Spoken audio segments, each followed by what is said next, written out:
वृन्दावनेश्वरी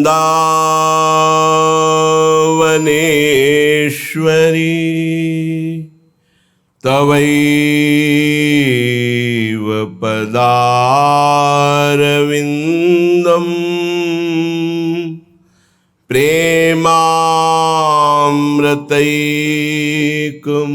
प्रेमामृतैकमकरन्द रसौघपूर्णम् हृद्यर्पितं मधुपतेः स्मरतापमोग्रं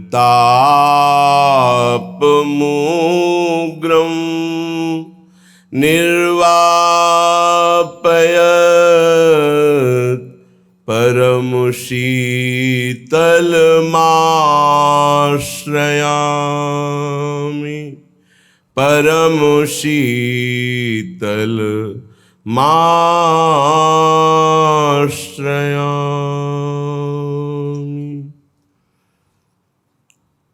ललित रंगीली गाइए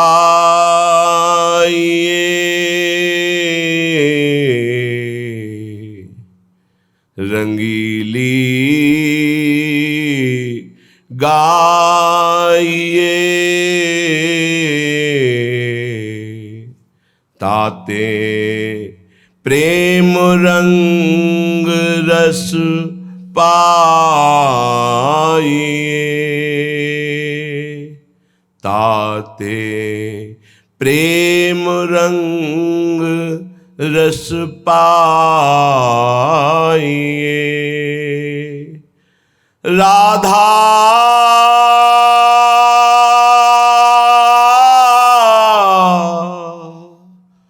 गोरी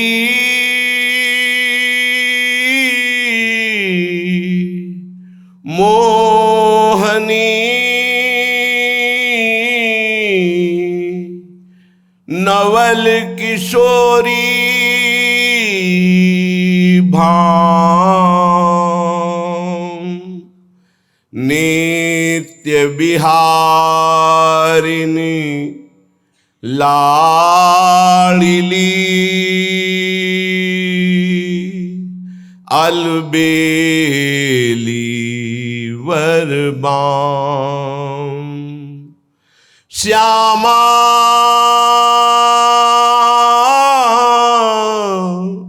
प्यारी भावती नागरी परम उदार वृंदा विपिन विनोदिनी कुंजन मणि सुकुमार मृगनयनी गजगामिनी पिकुबैनी नवबाल अति सुंदर मृदुहासिनी चंचल नैन विशाल कुंज कामिनी भामिनी छविदामिनी अनूप पियहिय मोद प्रकाशनी चंद बदन रस रूप रसिक रंगीली रंग भरी रही लाल उर्पूरी पियहि लड़ावन सुख लड़ी प्रीतम जीवन मूल मन हरनी मेरी स्वामिनी, मन हरनी सुठी सोहनी, नवल छबीली भांति, वृंदावन जगमग रहो अंगन की छवि कांति। कुंज विलासिनी दुल्हिनी, आनंद रूप निधान, सखियन मोद बढ़ावनी, पिय प्राणन के प्राण, हित ध्रुव ये नामावली, जो करी है उर्माल, ताके ही दिन ही बसे, नेही मोहन लाल, ललित रंगीली गाइए, ताते प्रेम रंग रस पाइए।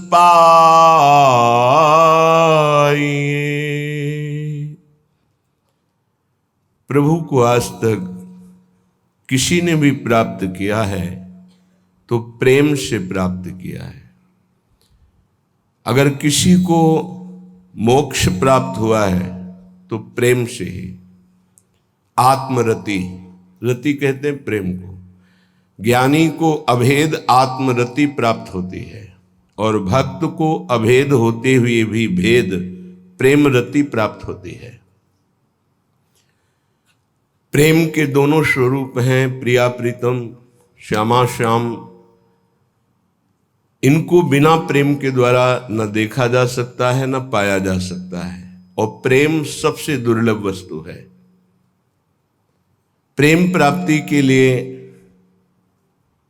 मरना होता है, मैं को मारना होता है, मन को मारना होता है, इंद्रियों को मारना होता है, संपूर्ण जगत से अपनापन हटाकर एकमात्र आराध्य देव में,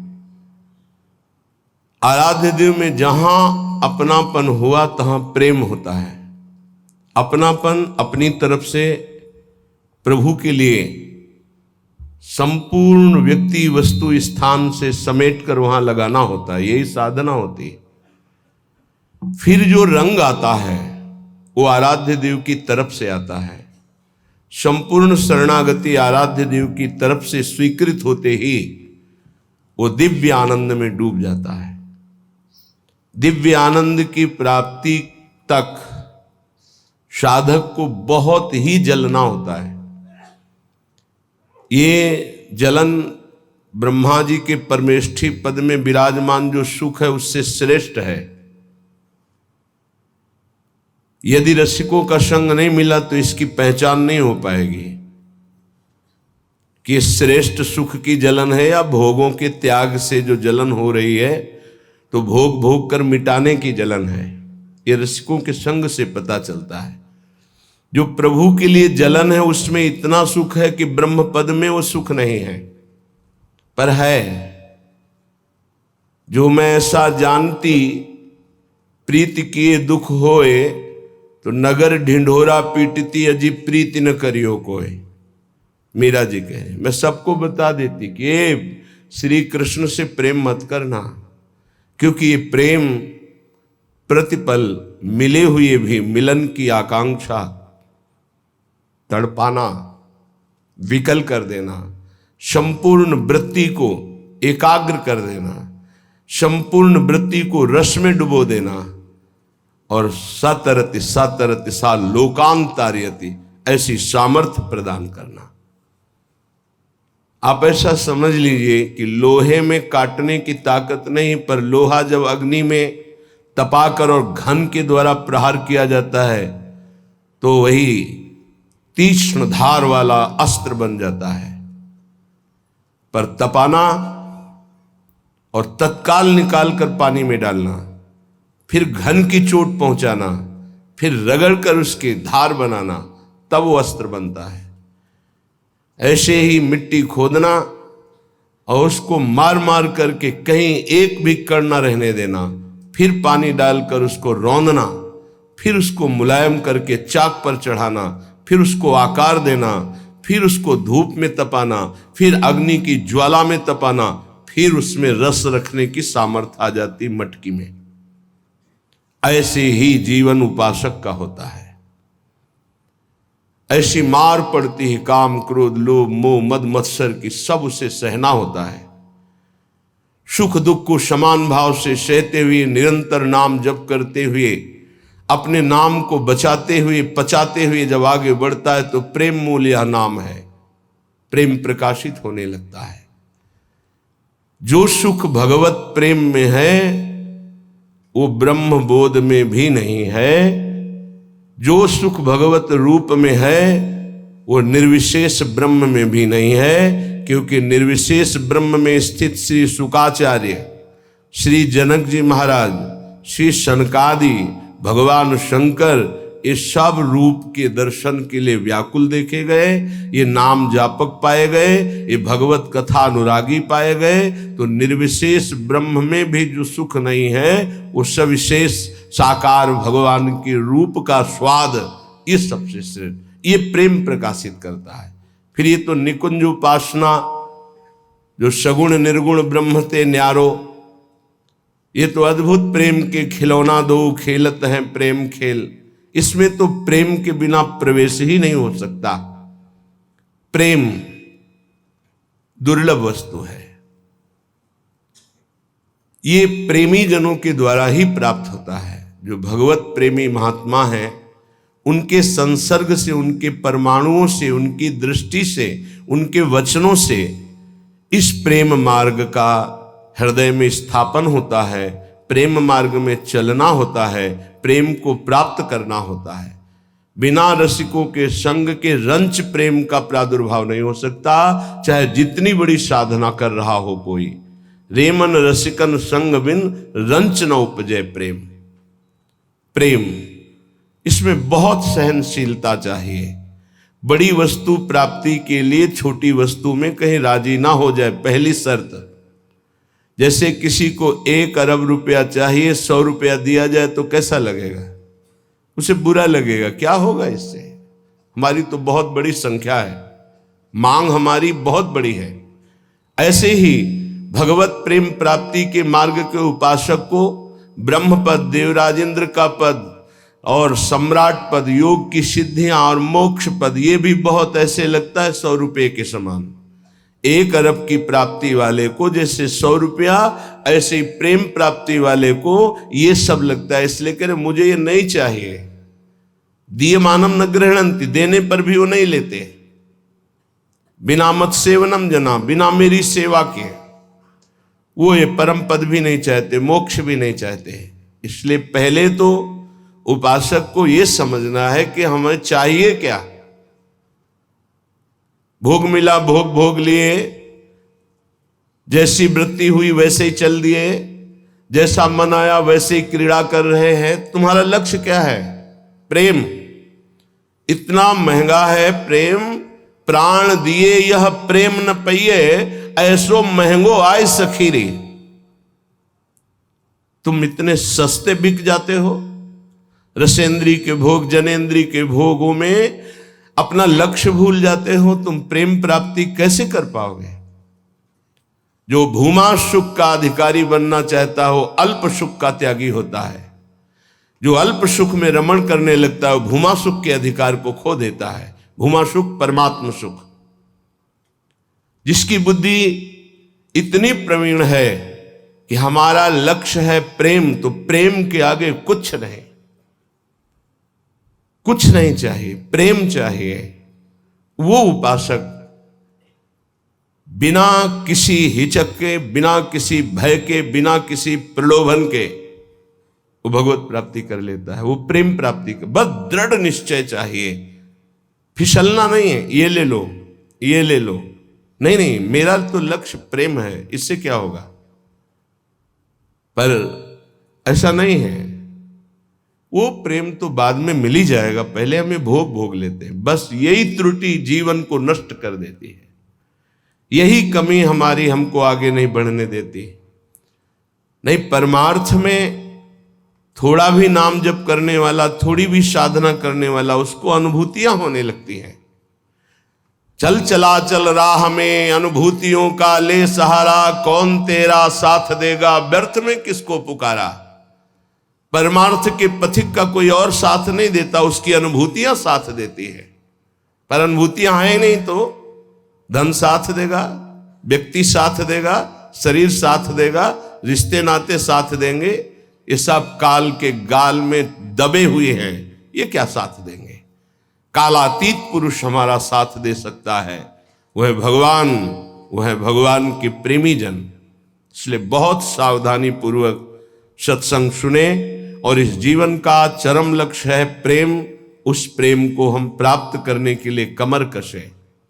श्रीपाद प्रबोधानंद जी महाराज कह रहे, किम नो भूपैः किम नु देवादिभिर्वा स्वाप्नैश्वर्योत्फुल्लितैः किंच मुक्तैः शून्यालंबैर्वैष्णवैर्वापि किम नः श्रीमद्वृंदा काननैकांत भाजाम।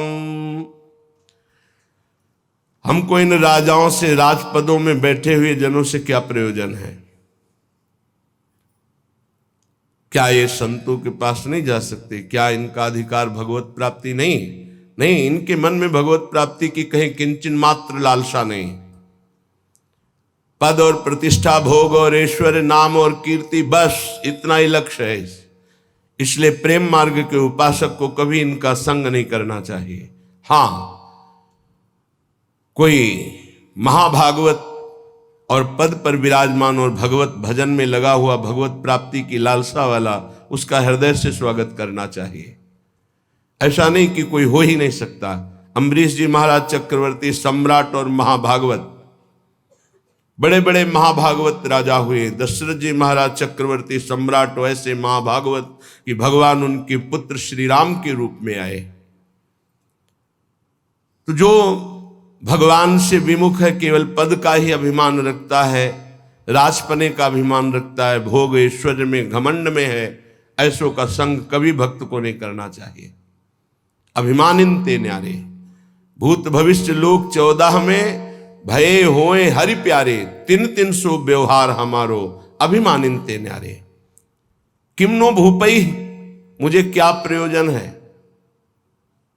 एक ब्रज के भक्तों के चरित्र में आता है, एक संत की कुटिया पर राजा दर्शन करने के लिए गए, तो वो भिक्षा मांगने गए थे।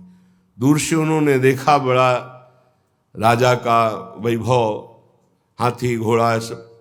लोगों से पूछा है क्या है, बोले राजा दर्शन के लिए। भागे और गांव में गए और कहा हमारी कुटिया में आग लग गई है, जल्दी बचाओ जल्दी बचाओ।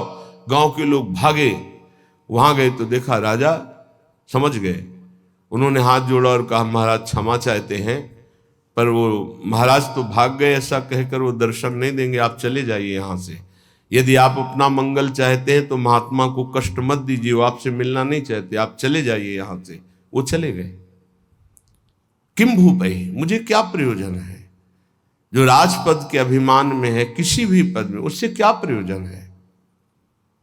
अगर अभिमानियों का संग होगा तो अभिमान जागृत हो ही जाएगा। अभिमानियों का, पदाभिमानियों का संग होगा तो भगवद आश्रय छूट ही जाएगा पक्का। ले लो हमारा फोन नंबर, मैं तो आपकी आज्ञा पर चलूंगा, आप केवल फोन कर दीजिए, सब ठीक हो जाएगा। मर गया साधक। जीवन में अन्य आश्रय आना अपनी साधना से भ्रष्ट हो जाना है। एक भरोसो, एक बल, एक आस विश्वास, एक राम घनश्याम हित चातक तुलसीदास।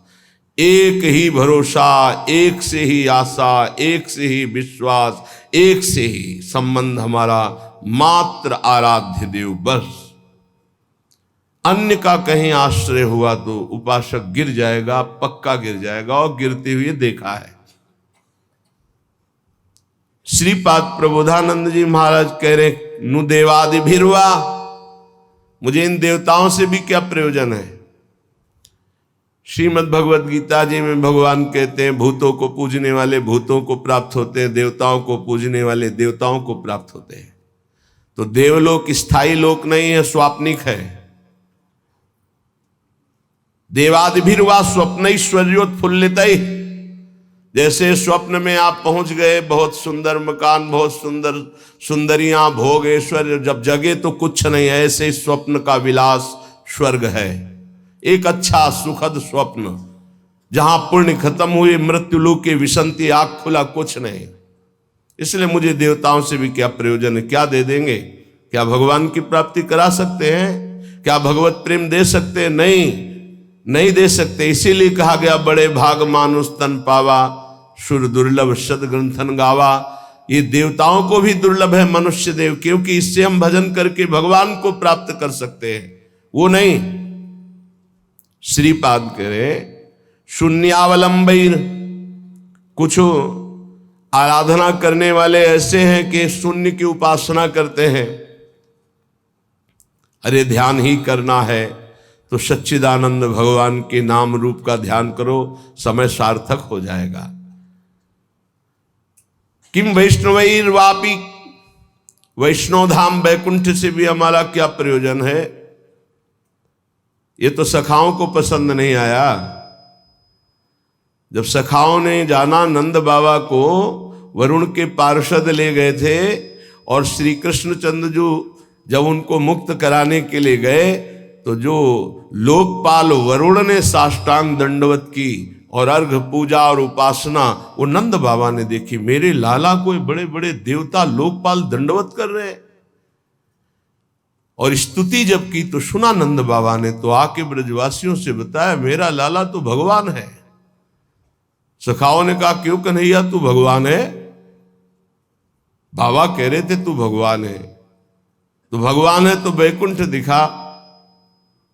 भगवान श्री कृष्णचंद्र जो मुस्कुराए अपने भोले सखाओं की बात सुन, तो ये ब्रह्म हृदय है, स्नान करो इसमें, फिर हम तुम्हें वैकुंठ का दर्शन कराएंगे। जीव ही डुबकी लगाई, पहुंच गए वैकुंठ। वहां भगवान की दिव्य चतुर्भुज पार्षद, और दूर सिंहासन में इंद्रनीलमणि कांति चतुर्भुज भगवान श्री के सहित विराजमान है, लक्ष्मी जी के सहित विराजमान है।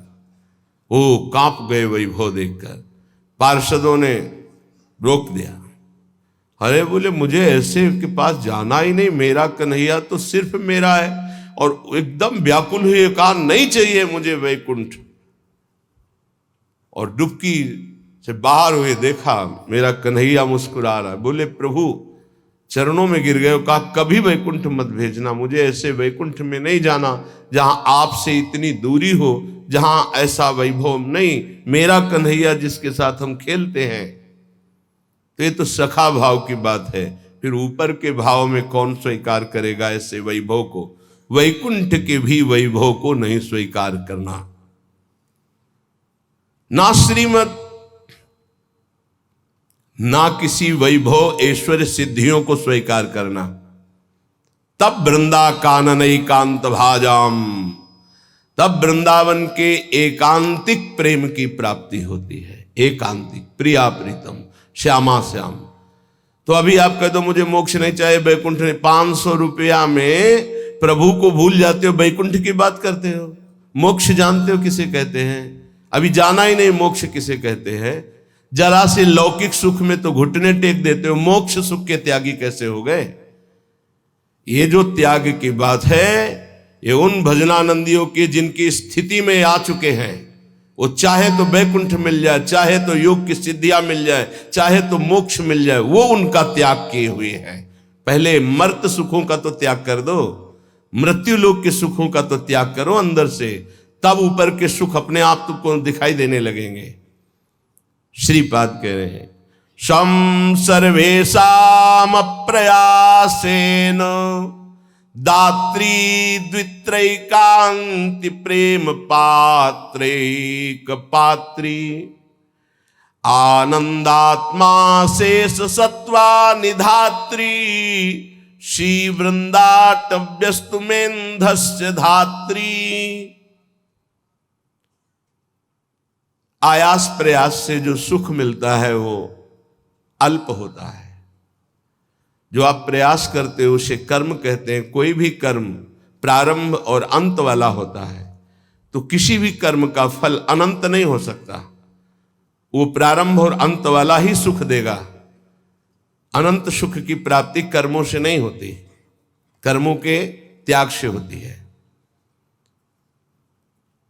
जो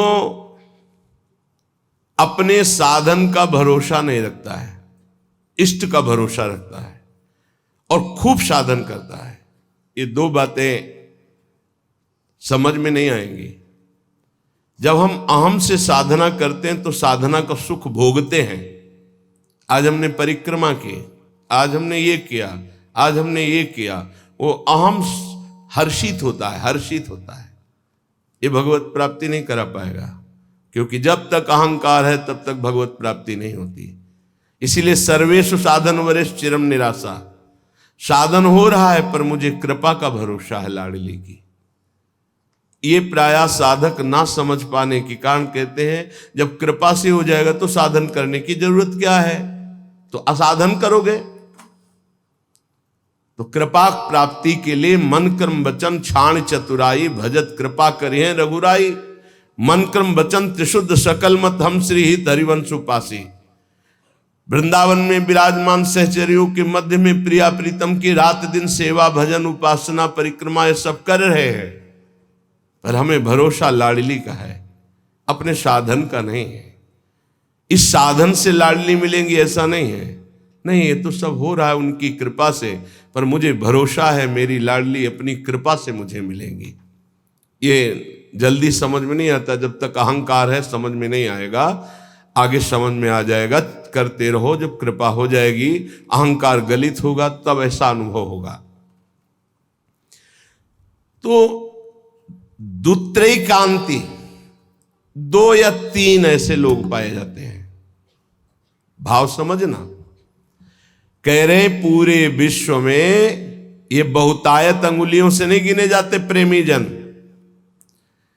जिनको न राजाओं से मतलब है न देवताओं से मतलब है। वो स्वाप्निक सुख जो स्वर्गलोक आदि के सुख है उनसे मतलब नहीं है, जो मोक्ष से भी मतलब नहीं रखते, जो वैष्णो धाम वैकुंठ से भी मतलब नहीं रखते, वृंदावन की एकांतिक कुंज में बैठे हुए श्यामा श्याम का जस गा रहे हैं, श्यामा श्याम के लिए रुदन कर रहे हैं, जिनका आयास प्रयास से प्राप्त होने वाले सुख की कोई आकांक्षा नहीं है, ऐसे दुत्रैकांति, 2 या 3, सरल भाषा में समझिए। जो कहो हरिवंश रस बिरलो समझन हार, एक दोई जो खोजिए पाई सब संसार। संपूर्ण संसार में एक दो है। एक बार भगवान वल्लभाचार्य जी से उनके एक प्रिय धनी शिष्य ने कहा, आज हमारी इच्छा है कि 100 विद्वान ब्राह्मणों को भोजन कराएं। बोले बहुत सुंदर, यदि एक 12 तिलकधारी कंठीधारी आचार्य परंपरा से युक्त वैष्णव को पवा दो तो 100 ब्राह्मणों को पवाने का फल प्राप्त हो जाएगा। ओहो, ऐसा वैष्णव की, तो प्रभु हम 100 वैष्णव पवाएंगे। तो उनका एक अश्रुपूरित, आंखों से अश्रु बह रहे, शरीर पुलकित है, कंठ गदगद है और नाम में रत है, ऐसे प्रेमी मां भागवत को पवा दो तो 100 वैष्णवों के पवाने का तुम्हें फल प्राप्त होगा। तो बोले भगवान 100 प्रेमियों को पवा देते हैं। तो वल्लभाचार्य जी के आंसू आ गए, प्रेमी 100 नहीं, प्रेमी तो 1-2 ऐसे मिलते हैं। कैसे प्रेमी? यहां शर्त है, जिनका ना राजाओं से प्रयोजन है, ना देवताओं से प्रयोजन, ना वैकुंठ से प्रयोजन है, ना मोक्ष से प्रयोजन, केवल प्रियालाल के लिए तड़प रहे गदगद सुर, नैना सजल दंपति रस रहे भीन, ईगति वृंदा विपिन में फिरे प्रेम तल्लीन। ऐसे प्रेमी जनों का सानिध्य और दर्शन, ये विशेष भगवान की कृपा होती है, विशेष कृपा। श्रीपाद कह रहे दुखान्येव सुखानि, ये प्रेम प्रेम। विद्य यशो जानी कीर्तिम परा, मन्ये था अधमश्च दुष्परिभवान सम्मानवत् सत्तमयी। दैन्यान्येव महाविभूतिमति सल्लाभान लाभान सदा, पापान्येव च पुण्यमस्ति यदि ते वृंदावनम जीवनम। अगर प्रेम प्राप्ति करना है तो दुखों को गले लगाना सीखो, सच्ची कहते हैं। फिर हृदय की बात कहते हैं। जब सब दुख एक साथ घेरते हैं तभी प्रेम के सहने की सामर्थ्य आती, ध्यान रखना। इस प्रेम को भयानक विपत्ति और रोगों से युक्त करके ही सहा जा सकता है, अन्यथा नहीं। ये सबकी समझ में नहीं आएगा, भयभीत मत होना। इसका समन ही होता भयानक कष्ट में। भयानक कष्ट की स्थिति में ही प्रेम का समन होता है। वो चाहे जैसे स्वस्थ शरीर वाला हो, जहां प्रेम का प्रादुर्भाव होगा, भारी बाहरी विपत्ति और आंतरिक, तभी वो प्रेम का समन होता, उसका पारा चढ़ता है और भगवान को अधीन कर लेता है। ये लिखा पढ़ी की बात नहीं कह रहे, हृदय की बात कह रहे हैं। वैसे भी भगवान ने युधिष्ठिर जी से कहा, जिस पर मैं परम कृपा करता हूं उसका सर्वनाश कर देता हूं। चाहिए परम कृपा? जिस पर परम कृपा करता हूं सर्वनाश कर देता हूं, ये शब्द है। क्या सर्वनाश करता हूं? धन का अपहरण कर लेता हूं, स्वजनों का अपहरण कर लेता हूं, कोई उससे बात नहीं करेगा, किसी काम का नहीं रह जाएगा। तब उसका सीधा अर्थ भाव मेरे से होता है और फिर मैं उसे निहाल कर देता हूं। हिम्मत हो तो कूदो अखाड़े पे। नारायण अति कठिन है हरि मिलन की बाट, या में पग पीछे धरे प्रथम शीश दे काट। तो आप कहोगे फिर भक्ति करना ही नहीं। यहां चरम सीमा की बात प्रेम की हो रही। श्री कृष्ण का प्रेमी ऐसा वैसा नहीं होता, टिकुली बुंदा वाला नहीं होता, चूड़ी घांगरा वाला नहीं होता, वो परमहंस होता है। इनसे श्री कृष्ण रीझने वाले नहीं। चमड़े की चिकनाहट से अज्ञानी रीझता है, ज्ञानी नहीं, वो तो ज्ञान समुद्र है, सच्चिदानंद। ये जो बहुत बुरी तरह से है, अब वो तो अपने सब दर्शन होते हैं। जब सुबह मंगला में आते तो सब प्रकार के भगवान के दर्शन होते, विराट रूप के, छोटा बड़ा मंझोला रुद्र प्रेमी सब तरह के दर्शन होते। तो उसमें जैसे अब वो जो लाल लाल ऐसे तो बहुत ही बुरा लगता है, ऐसे तो धो के मुंह खड़े हो जाते तो अच्छा लगता। अरे इस शरीर को सजाने से श्री कृष्ण मिलते हैं भैया। बढ़िया रज यमुना किनारे के मुंह में लगा के आते तो दर्शन मात्र से हृदय शीतल हो जाता, निष्पाप हो जाते हैं ऐसे दर्शन से। जैसे कुछ साधक ऐसे करके ऐसे दर्शन मात्र से निष्पाप हो जाओ, क्योंकि वो रज लगी जो शिव शनकादि की याचना करते हैं। कुछ ऐसे उपासक जिनको कहते हैं कि रज लगाइए मस्तक पर भर कर, तो उनको बेइज्जती लगती हो, ऐसे पतला और गोरा चिकना शरीर रख लो, इसको रखे रहना, इसकी दुर्दशा होगी। अभी नहीं मान रहे हो ना? नहीं, बाल तो नहीं मुड़वा सकते, बाल नहीं, एक भी शरीर का कोई अंश तुम्हारा ठीक नहीं बचेगा, आग लगा दी जाएगी इस शरीर में जितना दुलार करते हो। मान ले अभी मान लो तो जान जाओगे तो पा जाओगे, फिर कुछ पाना बाकी नहीं रहेगा। मान लो इस चमड़ी और दमड़ी से जिसने अपनी प्रीति हटा दी वही प्रिया प्रीतम से प्रीति कर पाता है। रुपया, भोग, शरीर, यही बाधक है भगवत प्राप्ति में, यही समझना है। दुखान्य व सुखानि, इस मार्ग का उपासक दुख को सुख मान करके चलता है। ये बहादुरों का मार्ग है। हम तो धन्यवाद देते हैं कि आप ऐसा सत्संग सुन रहे हैं, नहीं तो प्राय इतना दान करो तो ये मिलेगा, इतना करो तो ये मिलेगा, यही सुनने के लिए तैयार है। लेकिन ये आप सुन रहे हैं, हमारे ऊपर बड़ी कृपा कर रहे हैं, क्योंकि आप सुन रहे हैं तो सुनाने का उत्साह बढ़ रहा है, नहीं इसे सुनने की योग्यता खो दी है। आज हमारी समाज सत्य सुनने की योग्यता खो दी है, क्योंकि अंदर मनमानी आचरण तो कौन सुनेगा इनको। शास्त्र रखे के रखे रह जाते हैं। सुनाने वाला चाहता है आपका मनोरंजन, और आप चाहते हैं अपने मन का मनोरंजन। दोनों के तार मिल गए तो तालियां बजती हैं। यहां तालियां नहीं बजा सकते हो, यहां मन को बजाना पड़ेगा, यहां मन को भंजन करना पड़ेगा। और यहां बैठ के सुन रहे हो, इसका मतलब बड़ी कृपा है आपके ऊपर। जब द्रवई दीन दयालु राघो तो साधु संगति पाइए। दुखान्नेव सुखान विद्य अपयशो जानी ही कीर्तिम पराम। ध्यान से, प्रेम मार्ग के उपासक को जब दुख मिलता है तो सुख की प्राप्ति होती है। पक्का पर यह समझ में नहीं आएगा। भारी जब दुख की, आप क्या समझते हैं, भारी दुख की स्थितियों को देखा गया, तब जाकर के उस परम सुख में चढ़। ये बहुत वैज्ञानिक तरीके से अनुभव की बात कह रहा हूं कि पावर चाहिए ऊपर चढ़ाने के लिए।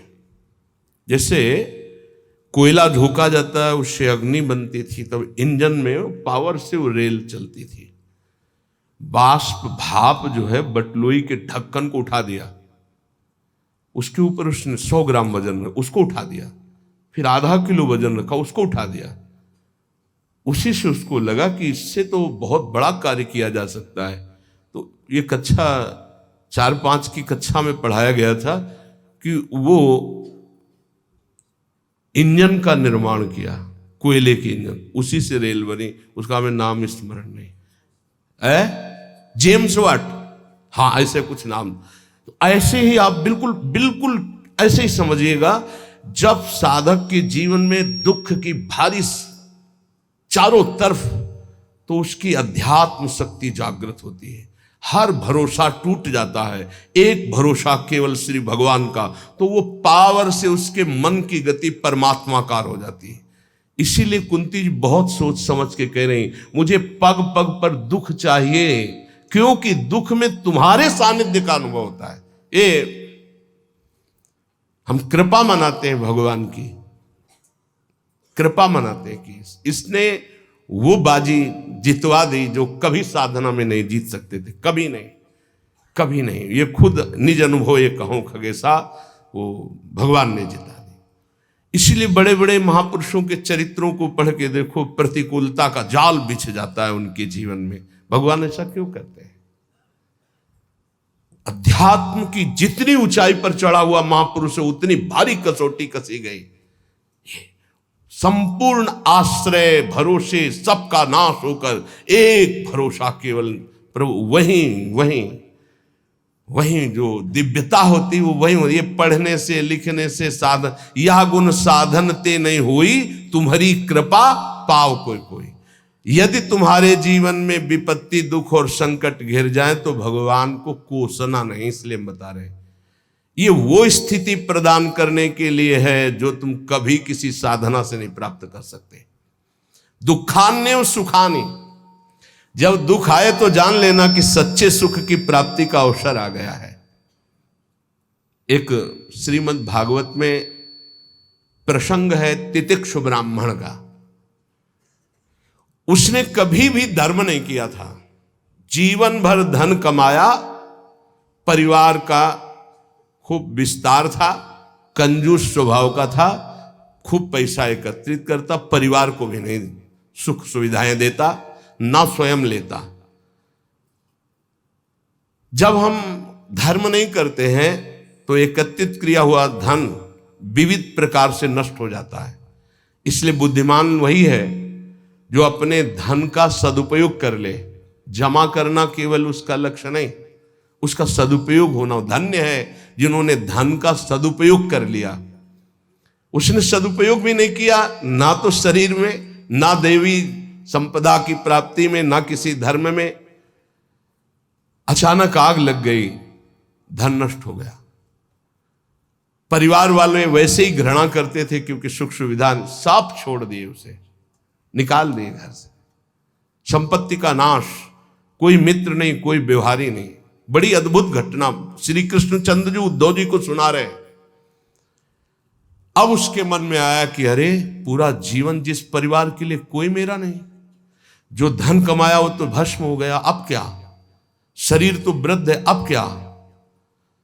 तब हाथ उठाया और कहा, हे भगवान, अगर मेरी आयु अब कुछ भी है तो आज से मैं संकल्प लेता हूं मेरा जीवन आपके लिए।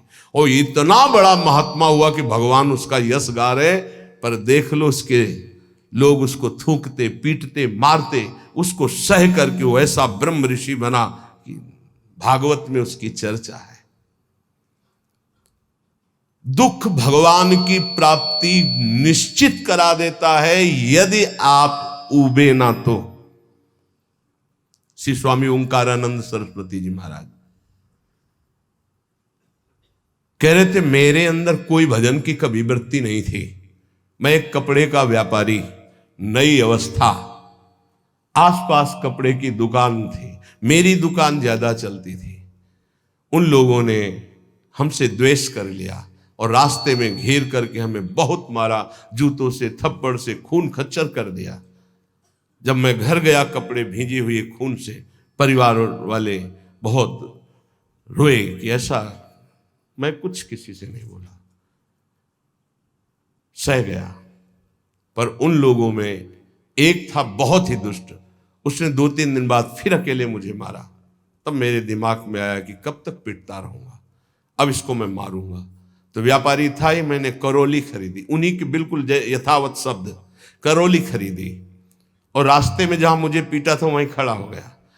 अब वो तो पीटने वाले थे, उनको डर तो था नहीं, उनको पता नहीं था कि मैं किस भाव में खड़ा हूं। जे भी हुआ है मैं दौड़ पड़ा, मार करौली, उनको मार डाला, उसको मार डाला। और मार करके मैं कोतवाली पहुंचा और वहां आत्मसमर्पण कर दिया, बिना किसी गवाही के। मेरी ही गवाही में मुझे तन्हाई की सजा दी गई, जब तक न्याय ना होगा तब तक तन्हाई की सजा। और उसमें था कि आसपास कीलें लगी थी, बस केवल खड़े हो सकते हो, बैठ सकते हो, ना इधर ना इधर, बिल्कुल सीधा।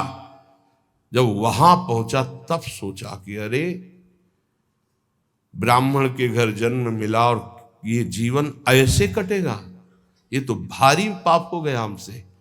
बस हाथ उठाया उसी तन्हाई में और कहा, एक बार मुझे अवसर दिया जाए, हे परमात्मा, हे परमेश्वर, मैं आजीवन आपका भजन करूंगा। ब्याह हुआ नहीं था, अब निकलने का कोई साधन नहीं। कुछ दिन तन्हाई के बाद जब बाहर उनको बैठाला गया तो उन्होंने संकल्प किया, न पानी पीऊंगा, न भोजन पीऊंगा, प्राण त्याग दूंगा। अगर जीवित रहा और मुझे मुक्त अवस्था मिल गई तो मैं आजीवन संन्यास लेकर भगवान का भजन करूंगा। ऑफिसर आते, डंडे से मारते, थप्पड़ मारते, लातों से मारते, पर ना मैं बोलता, ना मैं पानी पीता, ना भोजन करता। दृढ़ संकल्प। अब ये चर्चा का विषय बन गया तो बोले बड़े अधिकारी कोई थे, वो आए और कहा हम एकांत में इससे बात करेंगे। तो हमसे कहा कि बोलो क्या बात है, क्या तुम निर्दोष हो, तुम्हें फंसाया गया है, तुम स्पष्ट बता दो, मैं तुम्हें वचन देता हूं कि मैं तुम्हारा सहयोग करूंगा।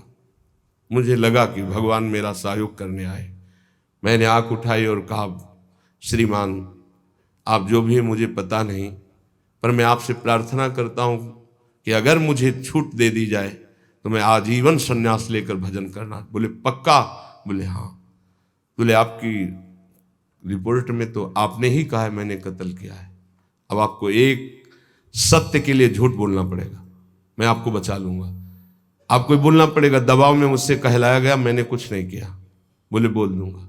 और बोले ऐसा विधान बना, मैं मुक्त हो गया, घर नहीं गया, सीधे सन्यास लेकर। और वो परम 90 वर्ष की अवस्था की बात कह रहा हूं, उनसे जब मिले, वो ब्रह्माकार स्थिति, उस दुख घटना ने उनको एक ब्रह्मलीन महापुरुष बना दिया।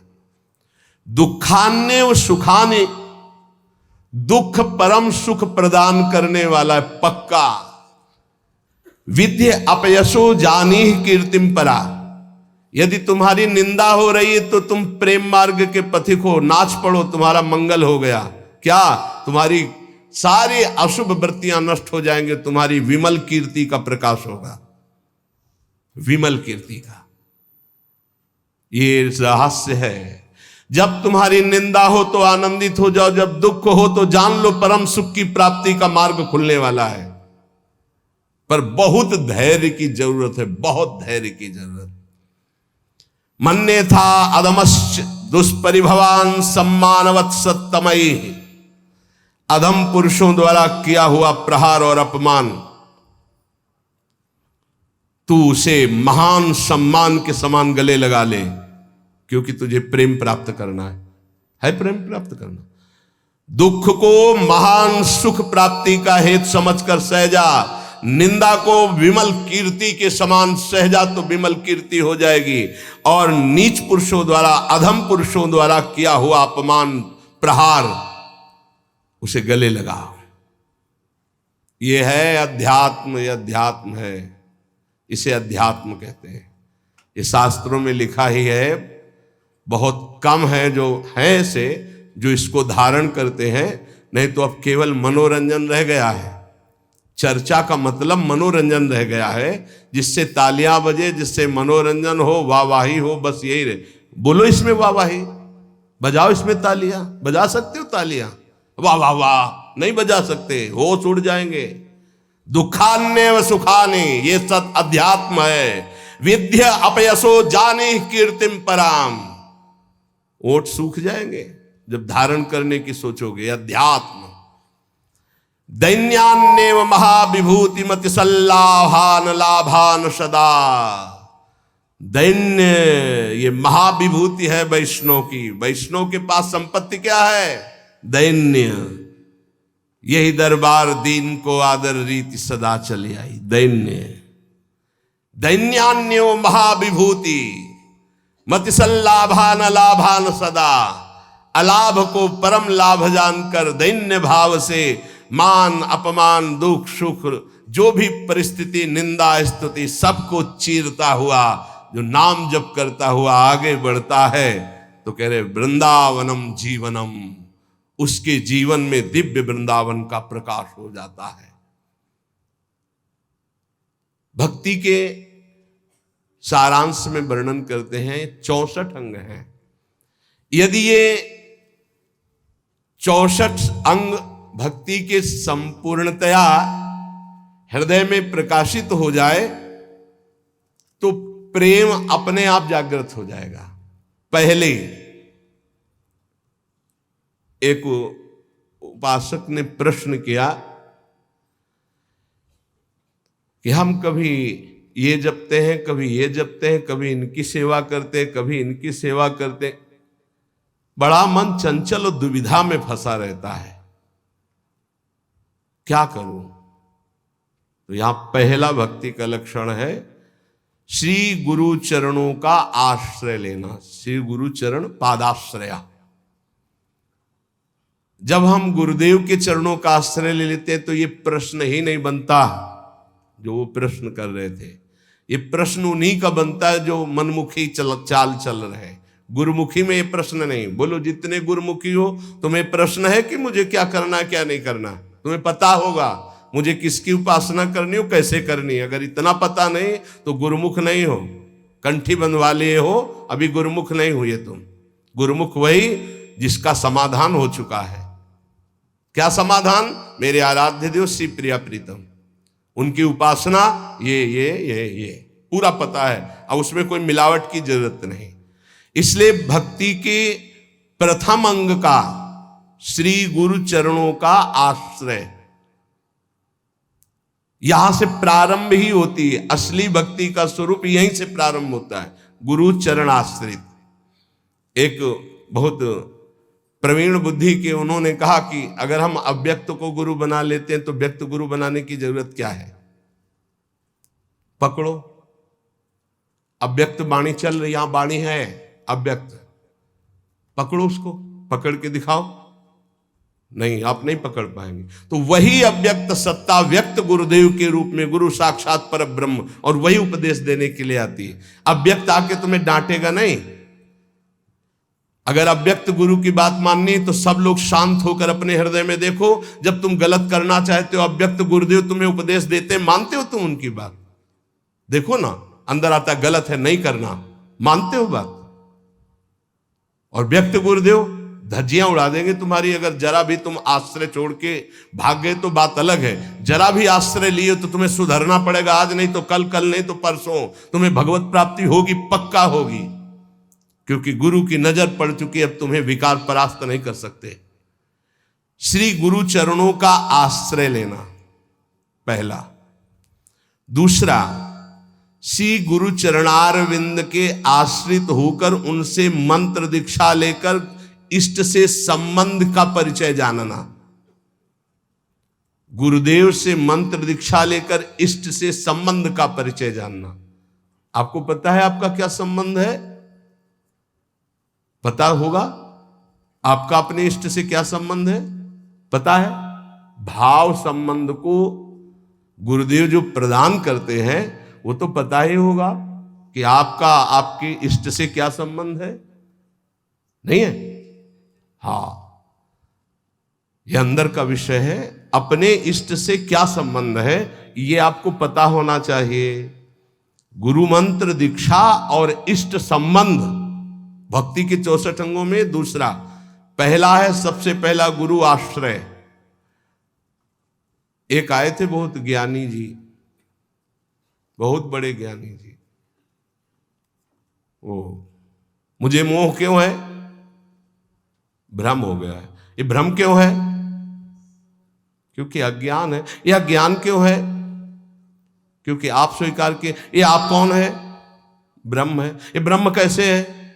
वह किसके चेला हो? गुरु बनाया किसी को? बोले बनाने की चेष्टा की थी, किसी का नाम लिया, बोले बनाया तो किसी को नहीं, तो उनका कुछ नहीं हो तुम। वह क्यों है? माथे में तिलक लगाया कोई प्रश्नवाचक चिन्ह का नहीं, देख के ही पता चल जाएगा कि संप्रदाय के हो। नहीं चल रहे, क्यों संप्रदाय के हो? नहीं, आप किस संप्रदाय के? बोले क्यों? किसके चेला हो? बोले क्यों के। तो ऐसे एक प्रश्नवाचक चिन्ह नहीं होता, तिलक लगाया करो प्रश्नवाचक चिन्ह का, दूर से पता, दूर से डर जाएगा लोग, कौन संप्रदाय बोले क्यों वाला है। बच्चों, इसका समाधान नहीं है।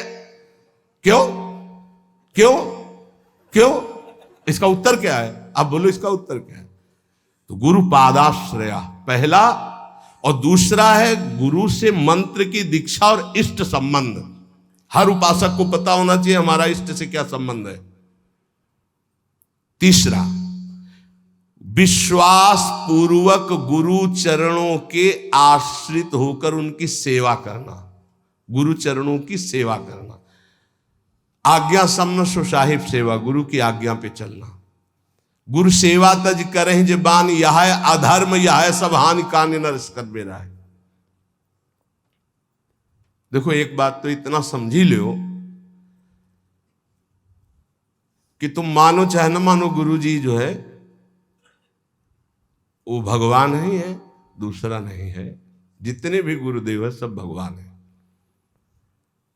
और जब आप गुरुदेव से कोई भी कपट या छुपाव करोगे तो गुरुदेव के पास एक दृष्टि होती है।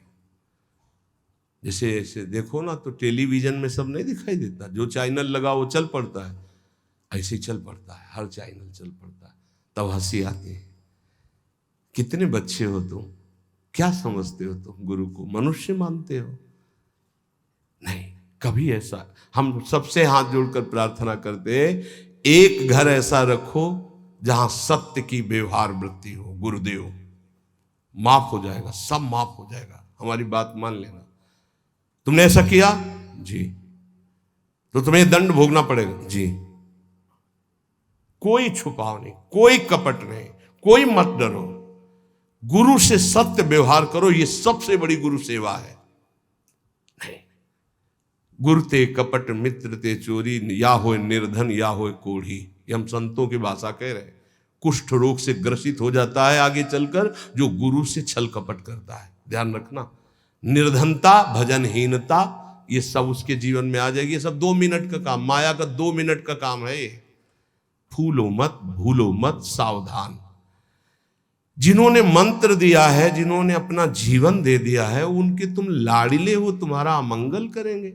तुम्हें डरना है इस बात से केवल कि हमसे कोई त्रुटि ना हो जाए। गुरु जी हमें डांटेंगे या फटकारेंगे या मारेंगे तो हमारा जीवन कृतकृत्य हो जाएगा। सच्ची मानिए, अभी मारा ही नहीं पड़ी इसीलिए तुम बहक रहे हो। एक बार माया की मार तो बहुत खा चुके हो तुम, एक बार गुरु की पड़ जाएगी चपत तो जीवन ठीक हो जाएगा, पक्का समझ लो। जिस दिन गुरु करुणा करके एक चपत मार देंगे, उस दिन से माया मारना बंद कर देगी, पक्का समझ लेना। वो बड़े भाग्यशाली हैं जिनको गुरु की डांट और चपत लगती है। मनमानी आचरण करके ऐसा मत करना कि अब चपत खानी ही है कुछ ऐसा करे कि नाराज हो जाए तो फिर दिन भर नाराज ही बने रहेंगे, इतने हैं। अगर हमसे कोई गलती होती है और गुरु हम पर नाराज होते हो, चपत मार देते हैं, तो माया की चपत से मुक्त हो जाओगे, पक्का। डरना नहीं, डरो इस बात से कि कहीं हमारे और गुरु के संबंध में कोई बीच में ना आ जाए, बस ये बात, कहीं दरार ना पड़ जाए। और जो डर होता है वो माया जनित, हम डरते नहीं। नरसिंह भगवान से सब डर रहे थे, प्रहलाद जी डरे क्या? दौड़ के गोद में, हमारे गुरुदेव है, हमारे माता पिता है, हमारे मित्र हैं, हमारे प्रीतम है, हमारे स्वामी, यही सब है। तुम्हें माता च पिता तुम्हें, तुम्हें बंधुश्च सखा तुम्हें। तो गुरुदेव के प्रति निष्कपट निश्चल भाव रखना, इससे बड़ी कोई सेवा नहीं है।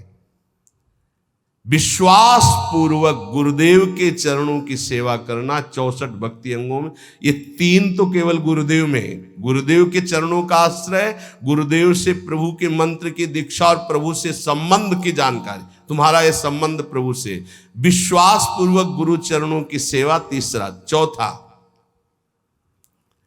जिस मार्ग में बड़े बड़े महापुरुष चले आए हैं उसी मार्ग का अवलंबन लेना। कोई नया स्थापित मार्ग नहीं, आचार्य परंपरा से होना चाहिए। लाखों इस परंपरा में सिद्ध रसिक हो गए हैं, लाखों, 1-2 नहीं, लाखों, जो भगवत प्रेम में मत वाले। ये जो हमारी वैष्णव परंपरा है वो 4 संप्रदाय है। इसके अलावा ये निकुंज की जो उपासना है ये अलग है। जो 4 संप्रदाय हैं उसमें श्री जी की, लालजू की सम्यक उपासना है, पर श्री जी के चरणारविंद की ठसक से जो निकुंज की उपासना है, वृंदावनाधीश्वरी की, ये निकुंज से आई हुई सखियां हैं जो आचार्य रूप में आकर के इस रस को प्रदान करती है। बड़े बड़े महाभागवतों द्वारा परिग्रहित मार्ग का ही अवलंबन करना। ऐसी जगह कभी ना जुड़े जहां आचार्य परंपरा ना हो। ध्यान रखो, परंपरा देखनी चाहिए, आचार्य परंपरा देखनी चाहिए। यहाँ राधैवेष्टम संप्रदाय कर्ता आचार्यो राधा मंत्रदा सद्गुरुश्च मंत्रो राधा यश्च सर्वात्मनैवं वंदे राधा पाद पद्म प्रधानम श्रीत हरिवंशम। 5वां, गुरुदेव से भागवत संबंध में पूर्ण जानकारी होनी चाहिए। भागवत धर्म हमारा क्या है, जिस धर्म में हम दीक्षित हुए, हमारा कर्तव्य क्या है, हमारा लक्ष्य क्या है, हमारी दिनचर्या क्या होनी चाहिए। 6वां, अपने आराध्य देव की प्राप्ति के लिए भोगों का त्याग कर देना। जैसे कल एक भगवत पार्षद स्वरूप वो कह रहे थे कि कहीं कहीं हमको प्याज लहसुन बना भोजन मिल जाता है तो हम पा लेते हैं, तो अपराध तो नहीं। तुमने कहा अपराध की बात तो अलग रही, लेकिन आप अपने स्वरूप को तो देखिए, आप कौन है। कंठी बंधी है, तिलक लगा हुआ है, ऐसे कोई कहीं भी बना के दे दे हम पालेंगे। क्या आप अपने लाला को लगाए बिना भोग पालेंगे? अब इसका उत्तर नहीं था। इसलिए जो भोग हम प्रभु को नहीं पवा सकते वो हम नहीं पा सकते, पक्का। भगवान के निमित्त भोगों का त्याग करना 6वीं भक्ति है। जो हम प्रभु को भोग नहीं लगा सकते वो हम नहीं पा सकते। सातवां, मथुरा वृंदावन आदि जो भगवत धाम है, इनमें निवास करना। प्रभु के अपनी आराध्य देव की, जैसे रामोपासक तो चित्रकूट है, अयोध्या है, कृष्णोपासक तो ब्रज 84 कोशिश, जैसे हम प्रियाजू के उपासक तो हमारा जीवन वृंदावन है। अगर आप अखंड वास नहीं कर सकते तो 3 रात्रि वास कर लीजिए। जीवन में कभी आपको फुर्सत मिले तो आ जाइए, 3 रात्रि वास। पहले दिन उपवास कीजिए, दूसरे दिन फलाहार, तीसरे दिन एक बार अन्न और चौथे दिन चले जाइए। नियम से रहिए। अगर आप कभी अवसर मिले तो कार्तिक मास है, सावन मास है, 10-15 दिन रुक गए, नहीं है तो 3 रात्रि रुक गए, नहीं ज्यादा है तो 24 घंटे रुक गए, लेकिन यात्रा करनी चाहिए। महाप्रभु चैतन्य देव जी ने जब जगन्नाथपुरी में नवद्वीप के सब वैष्णव जन गए थे तब यही कहा था कि गृहस्थी में विशेष भगवत आराधना का समय नहीं रहता, तो साल 6 महीने में ऐसा समय निकालना चाहिए कि 2-4 दिन साधु समागम करें, धाम वास करें, पुरी में वास करें, भगवत दर्शन, ऐसा करना चाहिए। अगर संयोग बन जाए तो 1-1, 2-2 रुपये जोड़ने चाहिए कि ये जाकर हम वहाँ पशु पक्षियों की सेवा कर देंगे, ठाकुर को भोग लगा देंगे, 2-4 संतों को भोजन पवा देंगे। गृहस्थी में ऐसा करना चाहिए। और जो विरक्त भाव में वो तो धाम आदि का ही सेवन करते हैं। 7वां यह है मथुरा वृंदावन ब्रज, ऐसे 84 कोश है हमारा परम पावन ये ब्रज धाम, तो निवास करना चाहिए जितने दिन हो सके। अखंड तो को हो, कोई विशेष भाग्यशाली ये लाभ लेता है। 8वां, किसी के द्वारा दी हुई वस्तुओं को अगर विरक्त है तो उतना ही स्वीकार करे जितनी आवश्यकता है, अनावश्यक नहीं। और गृहस्थ है तो किसी के द्वारा दी हुई वस्तुओं को स्वीकार ही ना करे। ये भक्ति का 8वां अंग है। आप गृहस्थ हो, आप अगर नमक रोटी भोग लगाओगे ठाकुर जी को बहुत अच्छा लगेगा। अपनी कमाई का, अपने दूसरे से लेने की जरूरत नहीं। ये जो चटोरापन आ जाता है फिर उससे भक्ति नष्ट हो जाती है, चाहे गृहस्थ हो चाहे विरक्त हो। विरक्त जितनी आवश्यकता और गृहस्थ अपनी धर्म की कमाई, दूसरे के आगे हाथ फैलाना गृहस्थ का धर्म नहीं। 9वां, व्रतों का सम्मान करना। 64 भक्ति अंगों में है। जो भागवतिक व्रत हैं उनका सम्मान करना, उन दिनों में व्रत रहना, ऐसा। लेकिन यहां वृंदावन नित्य विहार उपासना में विधि निषेध नहीं दास अनन्य उत्कृष्ट व्रतधारी, यहां उत्कृष्ट व्रत धारण किया गया है। ज्ञान धर्म व्रत कर्म जीते सब काहू में नहीं मोह प्रतीति, रसिक अनन्य निशान बजायो एक श्याम श्यामापद प्रीति। सर्वस्व महाप्रसाद प्रसिद्ध ताके, ये सर्वस्व श्री जी की जूठन के आगे हमारा कुछ नहीं।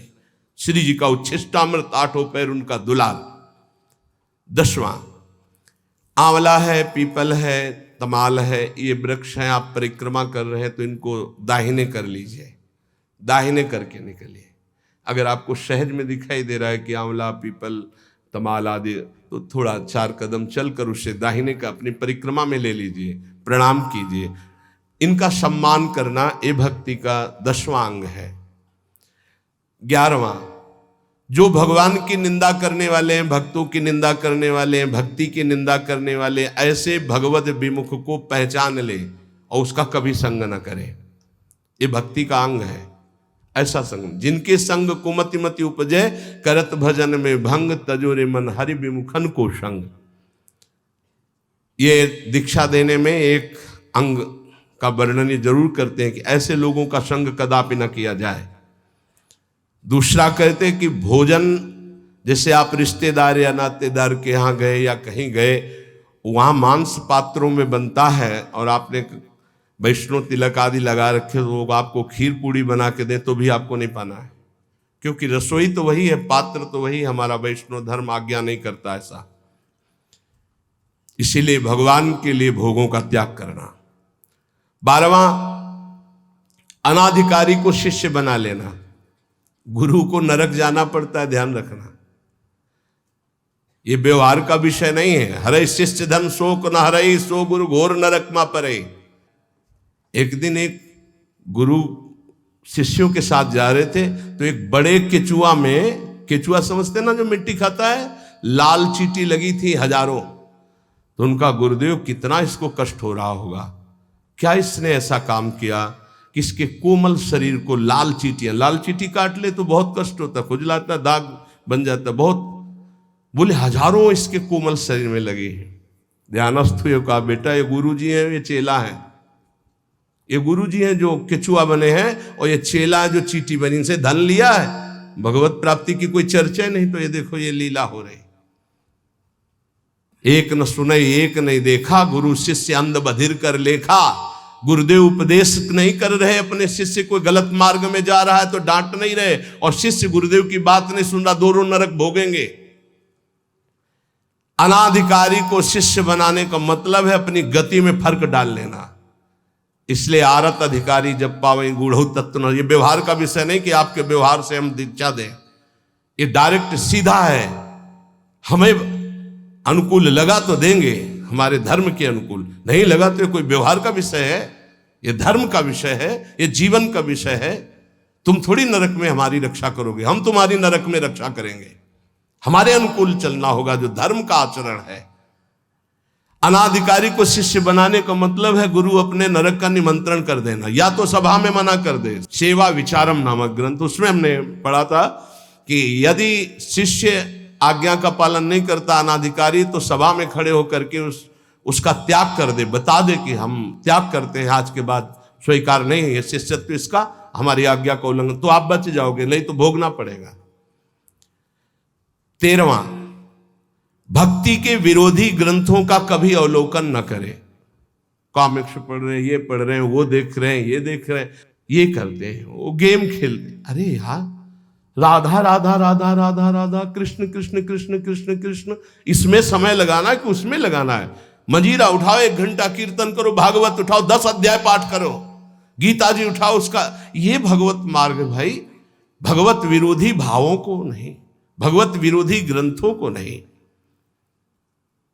14वां, जिससे हमारी भक्ति में बाधा पड़े ऐसे कभी कार्य ना करें।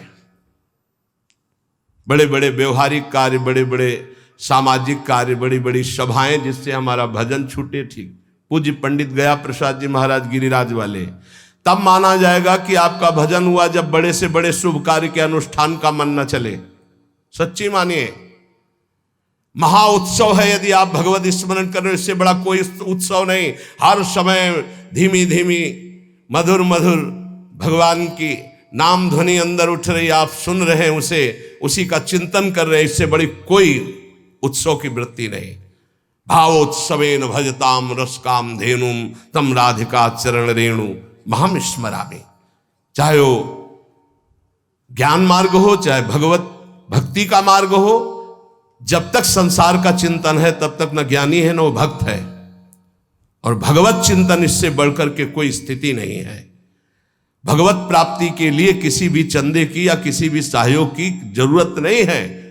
वो हृदय से भगवत स्मरण करे, इसी से भगवत प्राप्ति होती। आप गीता जी और भागवत जी सब उठा करके देख लीजिए। अनन्य चिंतयन्तो माम अनन्य चेता सततम, जगह जगह अनन्य चिंतन। ये दूसरे के द्वारा नहीं होता, ये अपने द्वारा होता है, ये पैसे से नहीं होता है, ये बार बार अभ्यास से, मन लगाने से होता है। 15वां, यदि आपके घर कोई अतिथि साधु महात्मा आ गया है, भारी व्यवस्था नहीं है आपके पास, माना तो आज अपना भोजन दे दीजिए, उसमें कंजूसी मत कीजिए।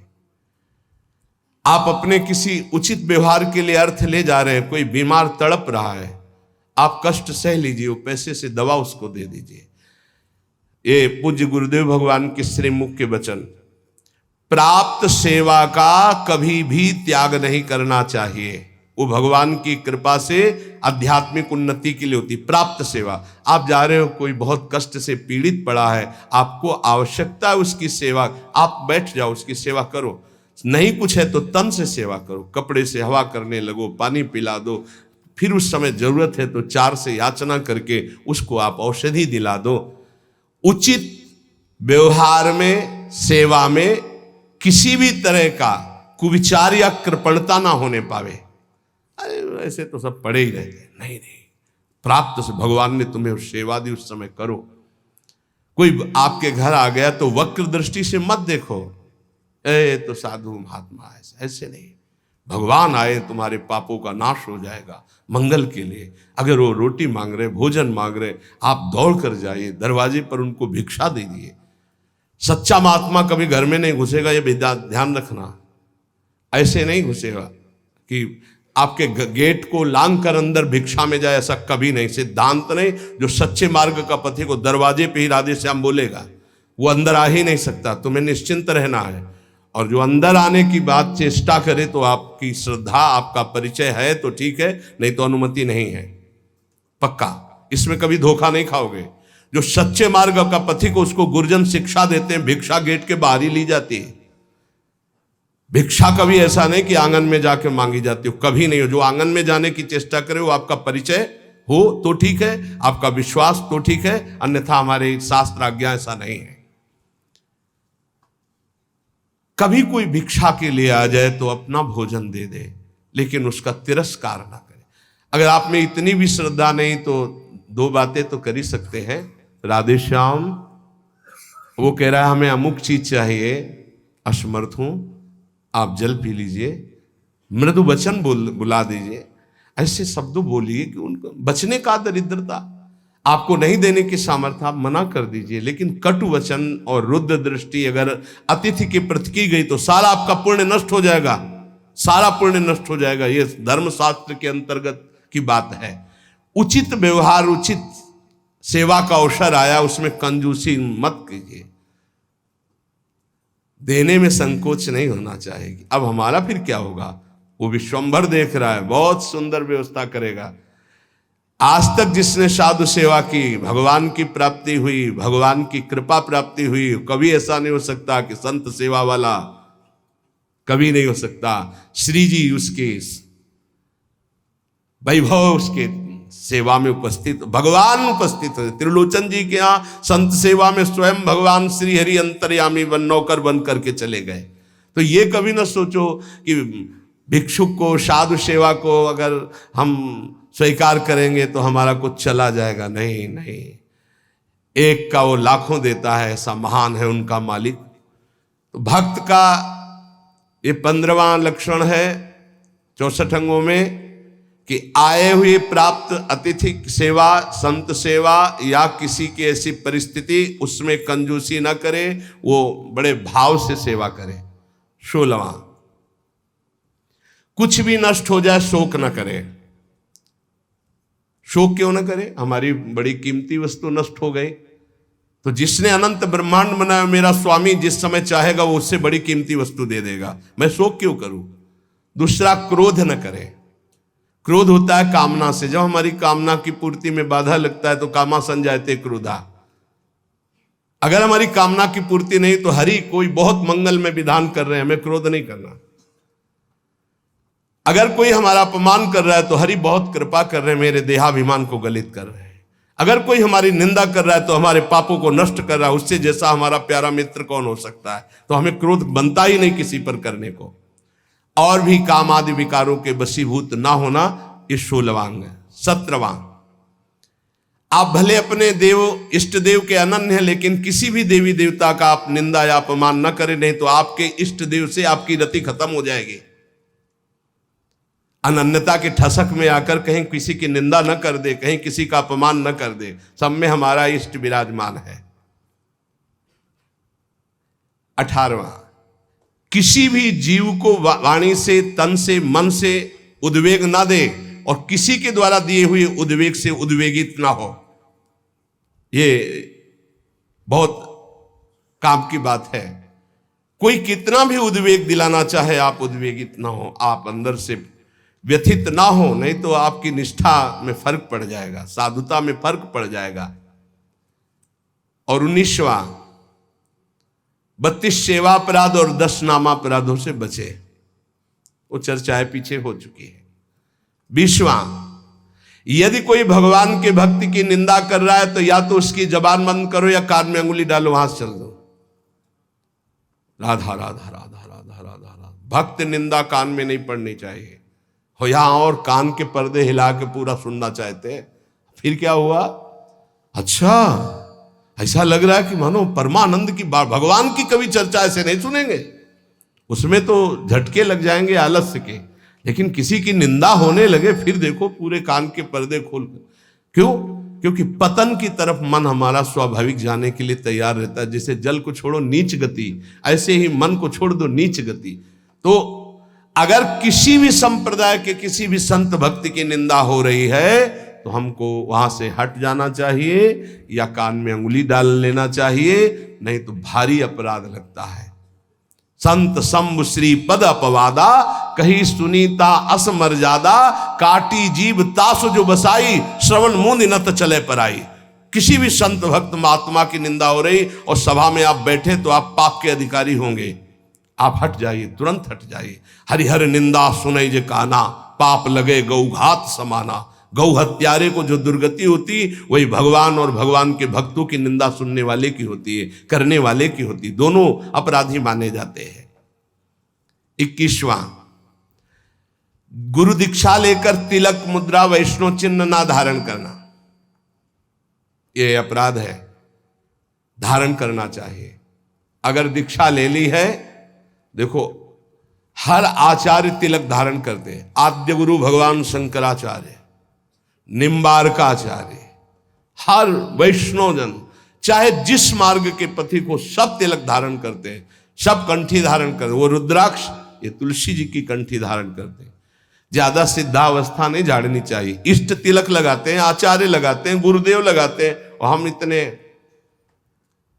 ऐसे देखने को प्रमाद स्थिति मानी जाती है। सिद्धावस्था, सिद्धावस्था जब तुम्हें भोजन की याद न रहे, तुम्हें शौच लघु शंका की याद न रहे, तुम्हारी दिनचर्या अस्त व्यस्त है, तुम्हें पता नहीं, तुम भगवदाकार वृत्ति में डूबे हुए अवधूत स्थिति है, वो बात अलग है। उसके लिए लिखा, लिखंति भुजमूल तो न खलु शंख चक्रादिकम विचित्र हरि मंदिरम न रचयन्ति भालस्थले लसत तुलसी मालिकाम ददत कंठ पीठे नवा गुरुर भजन विक्रमात् को ईते महाबुद्धया। वो ऐसी स्थिति को प्राप्त महापुरुष शरीर की सुध नहीं तो तिलक कौन लगावे, कौन कंठी बांधे, कौन दर्पण देख करके लगावे। लेकिन इतनी है स्थिति तो तिलक लगाओ। ऐसी स्थिति जो आचार्य स्वयं धारण करते हैं, तिलक गुरुदेव धारण करते हैं, तो बिना तिलक के 1 मिनट भी नहीं रहना चाहिए। जैसे सुबह आते तो पहले पूरे शरीर में रज और सूखी बट्टी से तिलक की रचना, क्योंकि उस समय नहीं होता कि हम बैठ कर फिर आकर यहाँ तिलक रचना करके ऐसे। अगर हमें हमारे पास समय तो हम चाहे सूखी रज से ऐसे तुरंत तिलक बनावे, वो दिखाई नहीं देगा, पर द्वादश तिलक लगा के ही आगे बढ़ना चाहिए। स्नान के तुरंत बाद तिलक की रचना होनी चाहिए। और कंठी एक एक्स्ट्रा में रख लेनी चाहिए। कभी ये टूटे तो तत्काल कंठे बांध ली, गुरु प्रदत्त प्रसादी करवा के रख लेनी चाहिए। वैष्णव चिन्हों को जरूर धारण करना चाहिए, माला मुद्रा आदि। 22वां है प्रभु के नाम अक्षरों को मस्तक पर, हृदय पे धारण करना। इसको इस रूप में ना ले कि जैसे लिखने में नाम अक्षर, ये नाम अक्षर माला धारण किए तो हम सोच के समय से उतार देते हैं। नाम अक्षर है हमारे इष्ट के, हमारे आराध्य देव के नाम अक्षर है। आराध्य देव का, गुरुदेव का नाम रूप विराजमान है, छाती से लगा रहता है। पर जब हम शौच आदि क्रिया कर तो इनको हम पवित्र स्थान में या अपने आस जो सैया है सिराने रख देते हैं या ऐसे उच्च स्थान पर रख देते हैं। अगर हम राधा नाम मस्तक पर लिखें इसके अनुसार, अगर इसको हम इस भाव में अर्थ लेते हैं कि प्रभु के नामाक्षरों को शरीर पर धारण करना, ये है। हम राधा नाम बाजूबंद बांध सकते हैं, राधा नाम लिखकर हृदय में धारण किए हुए, पर हम सोच के समय उतार देते हैं। अगर हम अक्षर बनाते हैं यहाँ, तो हम जब स्नान करेंगे तो हमारे अधोअंगों में और पैरों में हो जाएगा। हमारी श्रद्धा कहती है कि हमें ऐसा नहीं करना चाहिए। क्योंकि वही नाम हमारे सिंहासन में बैठ, वही नाम हमारा आराध्य देव, और उसी नाम को जब हम नहाएंगे, स्नान करेंगे, तो वो हमारे अधो अंगों में होते हुए पैरों तक जाएगा। ऐसा हम बर्दाश्त नहीं कर सकते, क्योंकि हम उसी नाम का चरणामृत ऐसे लेते हैं कि कहीं एक बूंद भी जमीन पे ना गिरने पावे। तो हमें जो इसका भाव है कि भगवान नामों का जो अंकन, वो ऐसे भगवान नाम की माला धारण करना, भगवान नाम को ऐसे हृदय में धारण करना, जैसे हमारे बिजली बाबा भगवान नामों का मुकुट धारण करते हैं, भगवान नामों के अक्षरों का, ऐसा बाहर से ऐसे धारण कर लिया, उतार के रख के शौच स्नान आदि करके फिर धारण कर लिया। अभी एक महावैष्णव आए हुए थे महाराष्ट्र से, ठाकुर जी को अपने ऐसे मस्तक पर धारण किए हुए थे, ये गोपाल जी को ऐसे लिए हुए, हर समय प्रसाद पाने के लिए जब बैठे तो सामने ठाकुर जी विराजमान, सब ऐसे जो महापुरुष धारण करते हैं, उनकी श्रद्धा, उनका भाव। लेकिन हमारा आज तक भाव ऐसा, वो घबराहट पैदा हो जाती है कि नाम का जो धोवन चरणों में जाएगा वो बिल्कुल ठीक नहीं। जैसे कुछ भावुक जन अपने हाथों में या ऐसे टेटू में भगवान नाम लिखवा लेते हैं, भगवान रूप बना लेते हैं, और जब शौच आदि होते हैं उन्हीं हाथों से ये बिल्कुल ठीक नहीं है। आपको भगवत रूप पहना, यहाँ पहनिए, समय से उतार कर टांग दीजिए, फिर शौच स्नान करके फिर धारण कर लीजिए। ऐसा मत कीजिए जो ये अंकित करवाना है, तुम्हें ज्ञान नहीं। अब यहाँ लिखा है राधा कृष्ण, अब शौच तो वही पानी, वो हाथ धोना, वही नहाओगे वही, ये फिर नाम का जो प्रकाश है वो आनंद में नहीं आ पाएगा। ये बात, नाम का आदर, नाम का आदर करना। एक बार पूज्य राधा बाबा ने देखा कि ठाकुर घनश्याम दास जी गीता वाटिका बैठे ही अंगुली से ऐसे लिख दिया राधा, और बाबा उधर से निकले तो कहा, अरे ठाकुर ये गलती क्या कर दी, अब इसके एक कण में भी पैर पड़ेगा सारे सुकृत नष्ट हो जाएंगे। राधा नाम लिखा है। बैठ गए बाबा, पूरी रत समेटी, एक एक सब समेट करके और तुलसी के घेरे में डाला, का ठाकुर ऐसी गलती मत करना। नाम को जो पहचान गए, नाम को जो जान गए, वो नामी को अधीन कर लेते हैं। इसलिए नाम का आदर करना है, पर ऐसे लिखना, ऐसे धारण करो।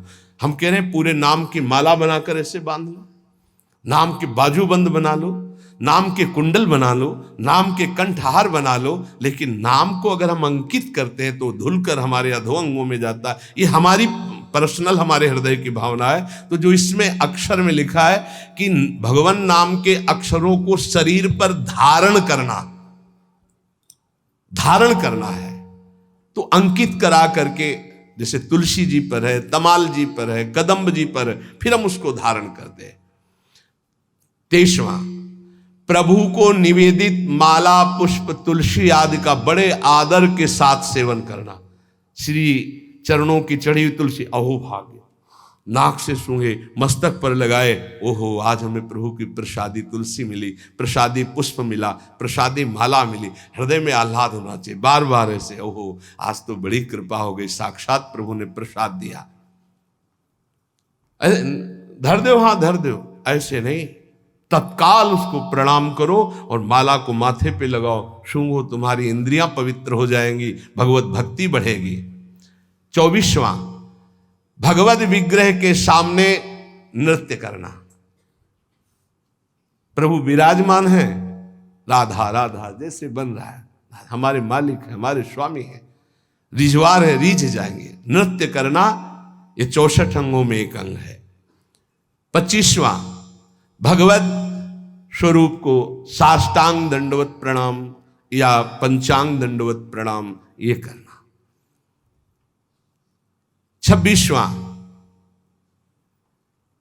जैसे गुरुदेव पधारे या भगवत विग्रह पधार रहे तो सबको खड़े हो जाना चाहिए। जैसे अपनी श्री जी श्रृंगार गृह से पधार रहे हैं या मंगला में शयन गृह से पधार रहे हैं तो सबको खड़े हो जाना चाहिए। श्री जी पधार रहे हैं, गुरुदेव पधार रहे हैं, खड़े हो जाना चाहिए। भगवत विग्रह का, गुरुदेव का अभ्युत्थान, उनको देखकर खड़े हो जाना है, सम्मान करना, ये भक्ति का 26वां अंग है। 27वां, आप देख रहे हो कि चाव जा रहा है, चाव कहते हैं ठाकुर जी की शोभा यात्रा। पहले आप प्रणाम करो, किसी की भी जा रहे हो, किसी भी ठाकुर की, किसी भी वैष्णव की, प्रणाम करो, साष्टांग या पंचांग जैसी श्रद्धा बने सबको। फिर 5-10 कदम पीछे पीछे चलो, फिर प्रणाम करके वापस आ जाओ। ये वैष्णव मर्यादा है। ऐसा नहीं देखा है उन संप्रदाय, वैसे सारे सुकृत नष्ट हो जाएंगे, इसीलिए भक्ति बढ़ती नहीं। अरे कोई कृष्ण बोले, कोई राम बोले, कोई हरि बोले, कोई शिव बोले, सबकी चरण धूल मेरे माथे पे। ये सब महाभागवत जन है। ये जो दृष्टि रखते हैं ना, ऐसे होते हैं किस संप्रदाय के, ऐसे ये पुण्य नष्ट हो जाएंगे।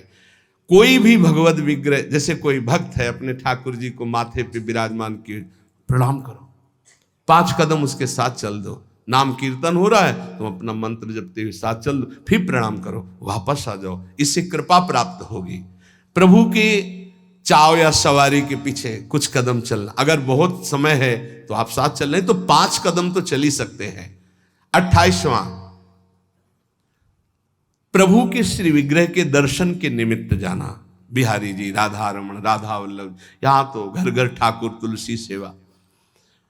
प्रभु के मंदिरों, और अगर आपका शरीर स्वस्थ है तो सवारी मत लीजिए, आपका शरीर स्वस्थ है तो नंगे पैर जाइए।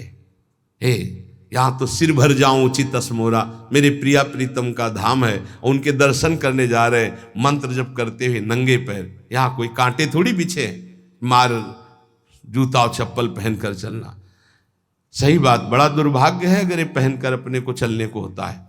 ये तो डॉक्टर मना किए कि वैसा ऐसा नहीं, तो जीवन भर हो गया नंगे पैर ही रहे। जो सुख मिलता है रज स्पर्श से पादुका, ये दुर्भाग्य है। प्रभु के मंदिर कम से कम, अब कोई कई तो सीढ़ियां भी चढ़ जाते हैं पादुका से, क्या करें, नहीं तो पादुका पहने दर्शन करें। अरे प्रथम सीढ़ी में पैर रखने के पहले तो पादुका उतार दे कहीं। अगर तुझे पादुका में चित्तवृत्ति लगी रहेगी तो पैर के ही मत जा। क्या कांटे बिछे हैं प्रभु के धाम में, मंदिर में दर्शन करने, इतना तो कर ले। 29वां, प्रभु के मंदिर में दर्शन करके 4 प्रदक्षिणा करना। अगर समय नहीं तो दाहिने करते हुए जाओ, दर्शन करके निकल जाओ।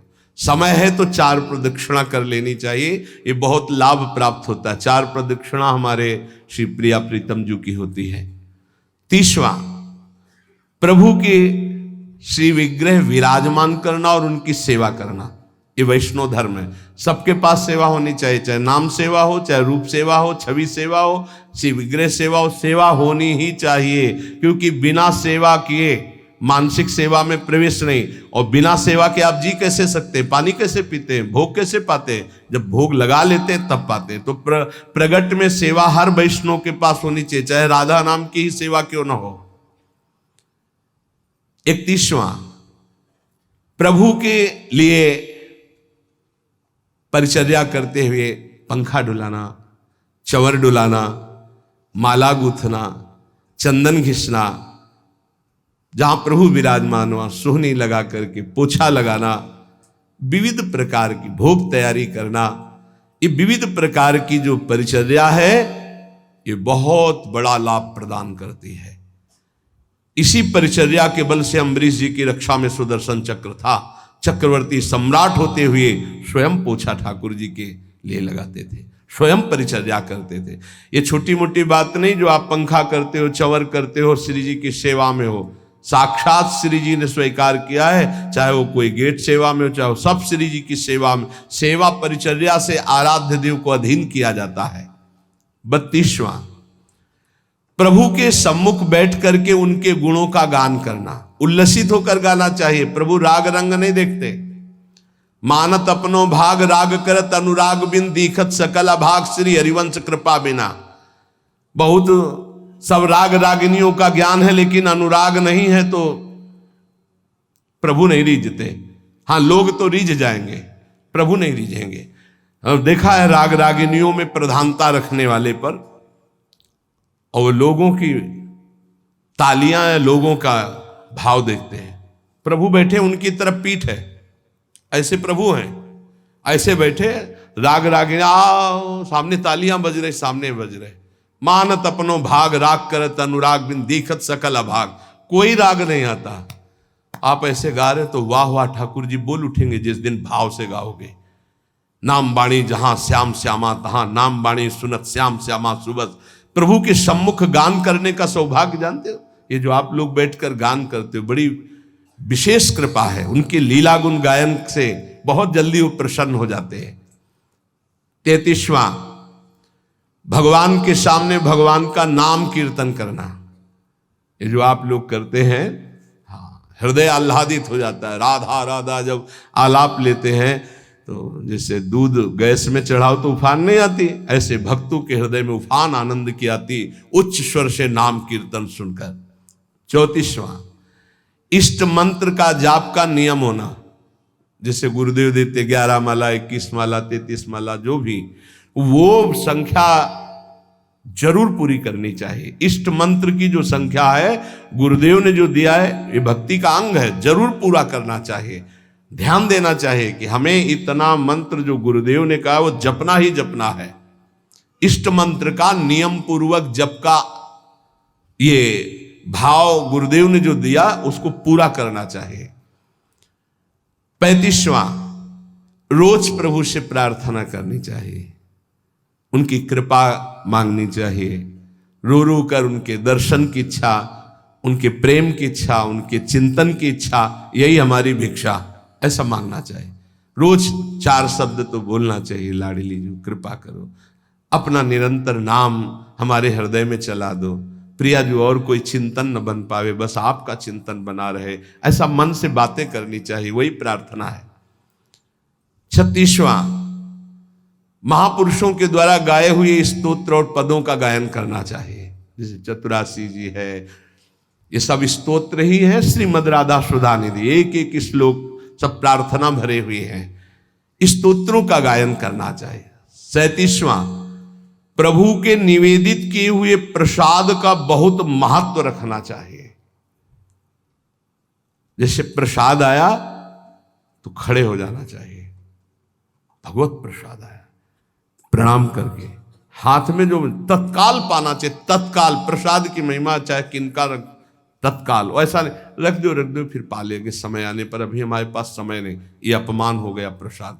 भगवत प्रसाद का सबसे पहला सम्मान, माथे पे लगाओ, प्रणाम करो। अगर आप बैठे हो प्रसाद आया तो खड़े हो जाओ, पहले प्रसाद का सम्मान करो, भगवत स्वरूप मानना। एक कह रहे थे कि हम कुछ भी पाते हैं तो हमारा भजन रुकता है, तो हम कहा कुछ क्यों पाते हो, गुरु प्रसाद पाओ, भगवत प्रसाद पाओ। हाँ बोले वही तो हम कहा उसे कुछ में क्यों बोले, भगवत प्रसाद पाने से भजन में विक्षेप पड़ता है। बोले असली बात है कि विक्षेप पड़ जाता है, तो यहां तक टिटुआ तक कौन बोला कि खाओ, थोड़ा प्रसाद पाओ और देखो भजन होता है कि नहीं होता है। अब हलवा पूड़ी सब तो ठाकुर जी हजम कर पाएंगे, वो तो विश्वम्भर है, वो तो आग पी गए, तुम पियोगे क्या, वो तो पी गए आग, दावानल में सब सखाओ जब गौएं हुई ऐसे कह के मुंह पे पी गए।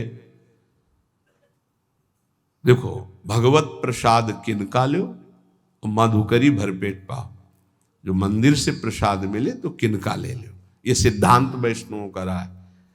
एक बार झाड़ू मंडल के पूज्य महाराज बलराम दास जी महाराज, उनको वृद्ध अवस्था में एकदम काम वेदना जागृत हो गई, वो कोई माताएं स्नान करेंगी तो दृष्टि, तो उन्होंने कहा कि अब जीवन को नहीं रखेंगे, गलत भाव आ गया।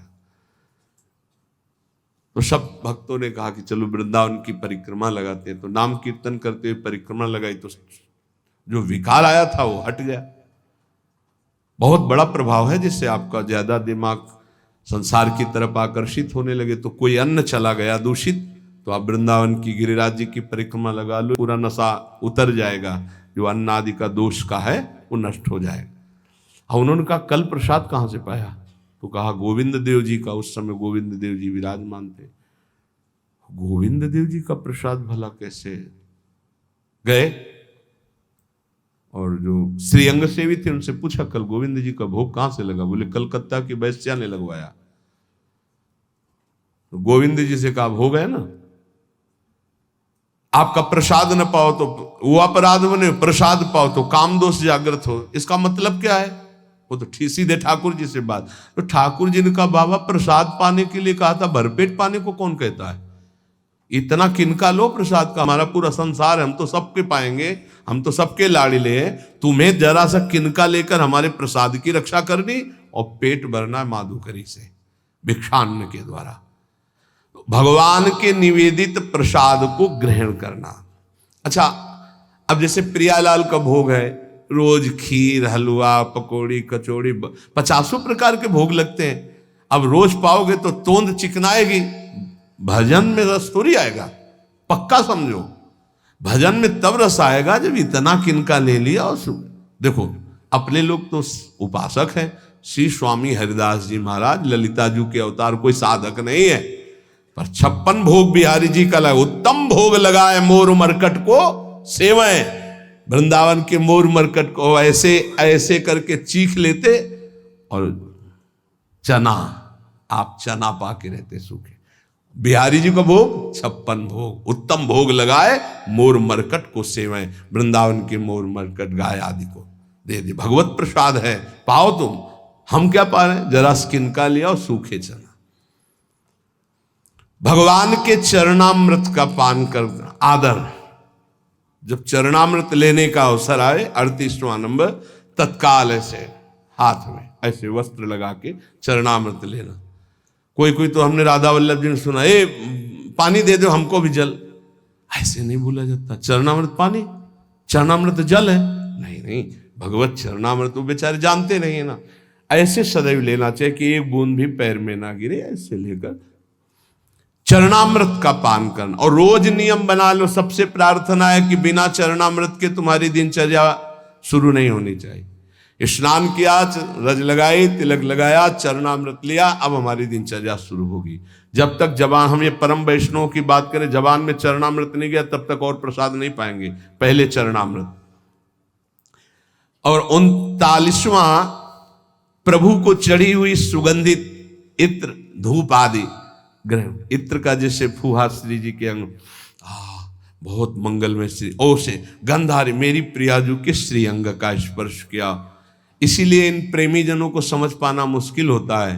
अब इत्र की सुगंध आ रही, पान का बीड़ा मुख में लगा हुआ है, तो लगता है कि कैसे पान खाए हुए जो निषेध है, माला पहने हुए जो निषेध, संत को इत्र लगाए हुए जो निषेध। पर ये निषेध नहीं है, यहाँ ये विधि है। वैष्णव सेवा, वैष्णव संप्रदाय में, भगवत आराधना में ये विधि है।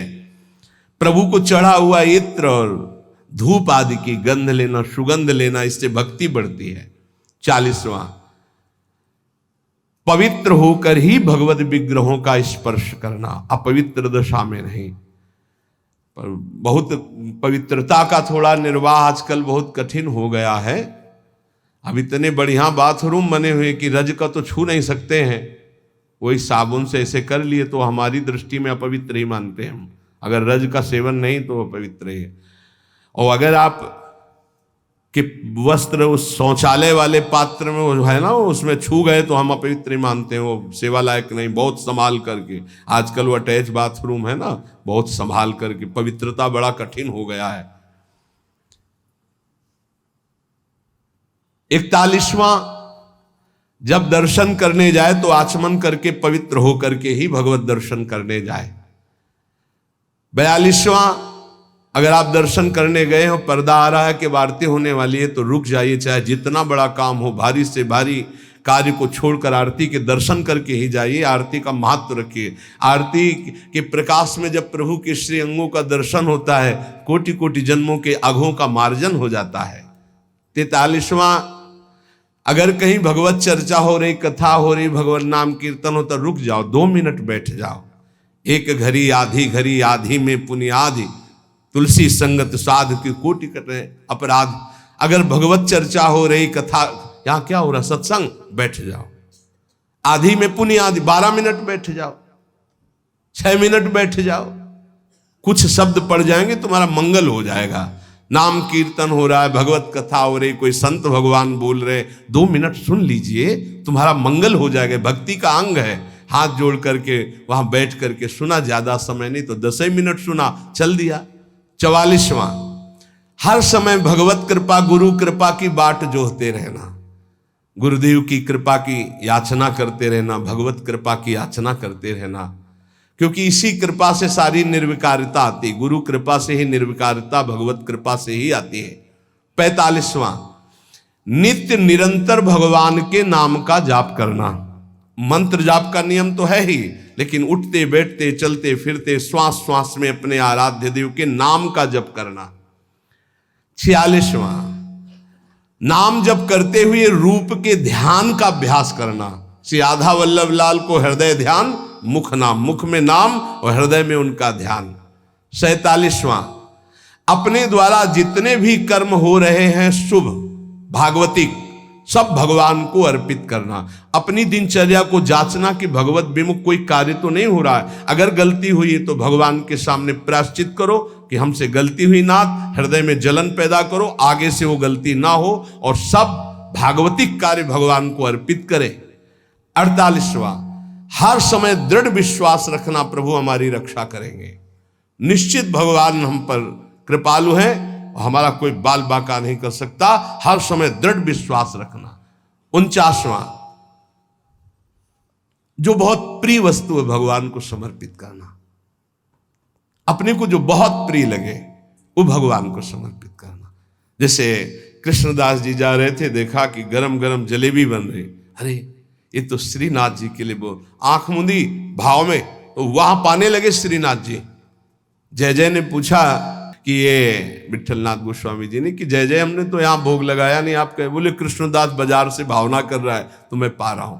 जो अपने को प्रिय वस्तु है, अरे ये तो श्री जी के लिए ठीक रहेगा, ये तो प्रभु के लिए ठीक रहेगा। 51, हर समय प्रभु की शरण में है, ये ध्यान रखना।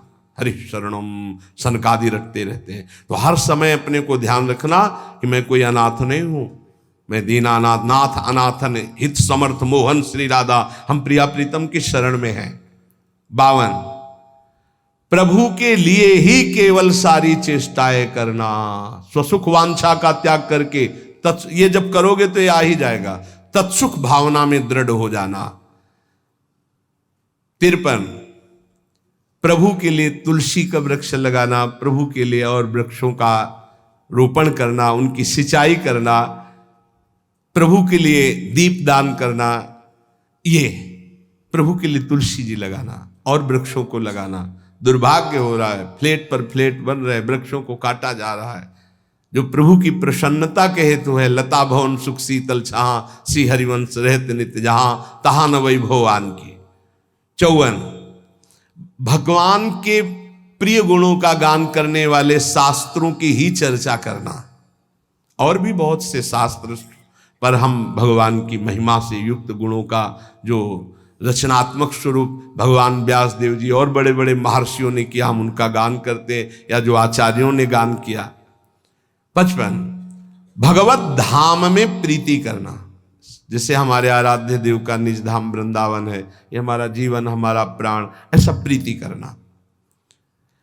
56, किसी भी वैष्णव को देखते ही आह्लादित होकर दंडवत प्रणाम करना, विनय पूर्वक व्यवहार करना, और बन जाए तो उनकी आवश्यकता जो उन वस्तुओं की स्वीकार करें, संत वैष्णवों की सेवा करना। ये भक्ति बढ़ाने वाला है। यथाशक्ति भगवान के जो उत्सव आते हैं उनको मनाना, कृष्ण जन्माष्टमी, रामनवमी आदि आदि, यथाशक्ति जितना अपने पास है उसके हिसाब से हम उत्सव मना रहे हैं। दामोदर मास, कार्तिक मास का आदर करना। आप गृहस्थ हैं, अन्य समय नहीं मिलता, आ गए कार्तिक मास में 2-4 दिन रुके, नाम कीर्तन पाठ भजन संत सेवा आदि परिक्रमा आदि ऐसा करके चले गए, समय है पूरे महीना रुक गए। 49वां, भगवान के उत्सवों को यदि अकेले ना कर पाए तो और लोगों को भी सम्मिलित करके विशेष रूप से भगवान की जन्माष्टमी आदि को मनाना। 60वां, भगवत विग्रह को साक्षात श्री भगवान मानना, ना कि उसमें कोई धातु बुद्धि पाषाण बुद्धि आदि देखना। एक भक्त कह रहे थे हमें बहुत दुख होता है जब कोई हमसे पूछता है कि तुम्हारे ठाकुर ये का संगमरमर के हैं या धातु के हैं या ऐसे हैं, तो मुझे बहुत कष्ट होता है। तुमका कष्ट ना करो, यद्यपि आपकी प्रियता बहुत सही, पर सामने वाला नहीं जानता है इसलिए ऐसे पूछता है, ये अपराध है, ऐसे नहीं पूछना चाहिए। भक्तों का हृदय दुखी होता है क्योंकि उनके लिए वो साक्षात भगवान है। 60वां, भगवत विग्रह और भगवत भक्तों की सेवा का प्रधान भाव होना। ये हमारे जीवन का परम लक्ष्य है, ठाकुर सेवा और संत सेवा। अगर दोनों में पूछा जाए तो पहले संत सेवा फिर ठाकुर सेवा। हम अगर ठाकुर जी का स्नान श्री जी का करा रहे हैं और कोई भक्त आ जाए तो श्री जी को वहीं वैसे विराजमान करो, पहले उसका आदर करो। ऐसा ध्रुवदास जी ने भी वर्णन किया है। 61वां जो भगवत शास्त्र के भगवत प्राप्ति के सूत्र है, सिद्धांत है, उनका मनन करना। श्रवण करना, गायन करना तो है ही, मनन करना। 62 भगवत भक्तों की नामावली, भक्तों का कीर्तन करना, भक्तों की अर्चना करना, भक्तों की वंदना करना, भक्तों का संग करना, भगवान से भी बढ़कर भक्तों की प्रतिभाव करना, ये बहुत बड़ी बात है। 63 उठते बैठते चलते फिरते खाते पीते रात दिन जागृत स्वप्न सुसुप्ति स्फुरत में राधा पदा जप छटा। अपने आराध्य देव के चरणों का चिंतन उठते बैठते चलते फिरते हर समय। 64 मथुरा मंडल, संपूर्ण मथुरा मंडल में इसका सेवन करना। ये भक्ति के 64 अंग सारांश में कह गए, इनकी व्याख्या की जाए तो महीनों चलेंगे। पीछे शुरू की थी तो स्मृति तक पहुंचे थे, भगवत स्मृति तक पहुंचे थे। इसलिए इन अंगों का सांगोपांग यदि उपासना हो जाए तो प्रेम का प्रादुर्भाव हृदय में हो जाए। अब इन 64 अंगों में बिल्कुल सरल भाषा में जिससे सब अंग आ जाएंगे, गुरु चरणों का आश्रय ले ले और गुरु मंत्र और गुरु नाम जो दिया हुआ है खूब रटे, सब अंग आ जाएंगे अपने आप।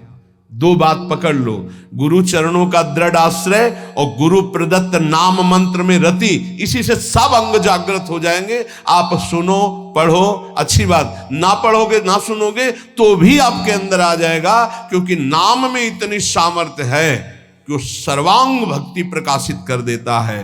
वो सब ज्ञान वैराग्य विवेक सब जागृत कर देता है। इसलिए हमारी सबसे प्रार्थना है, गुरु मुख से मिला हुआ नाम वो बहुत जल्दी आपको लाभ प्रदान करेगा। गुरु चरणों का आश्रय और गुरु मंत्र गुरु नाम का जप, ये भव समुद्र से पार होने के लिए सुदृढ़ उपाय है। शेष चर्चा आगे। श्री राधा वल्लभ लाल की।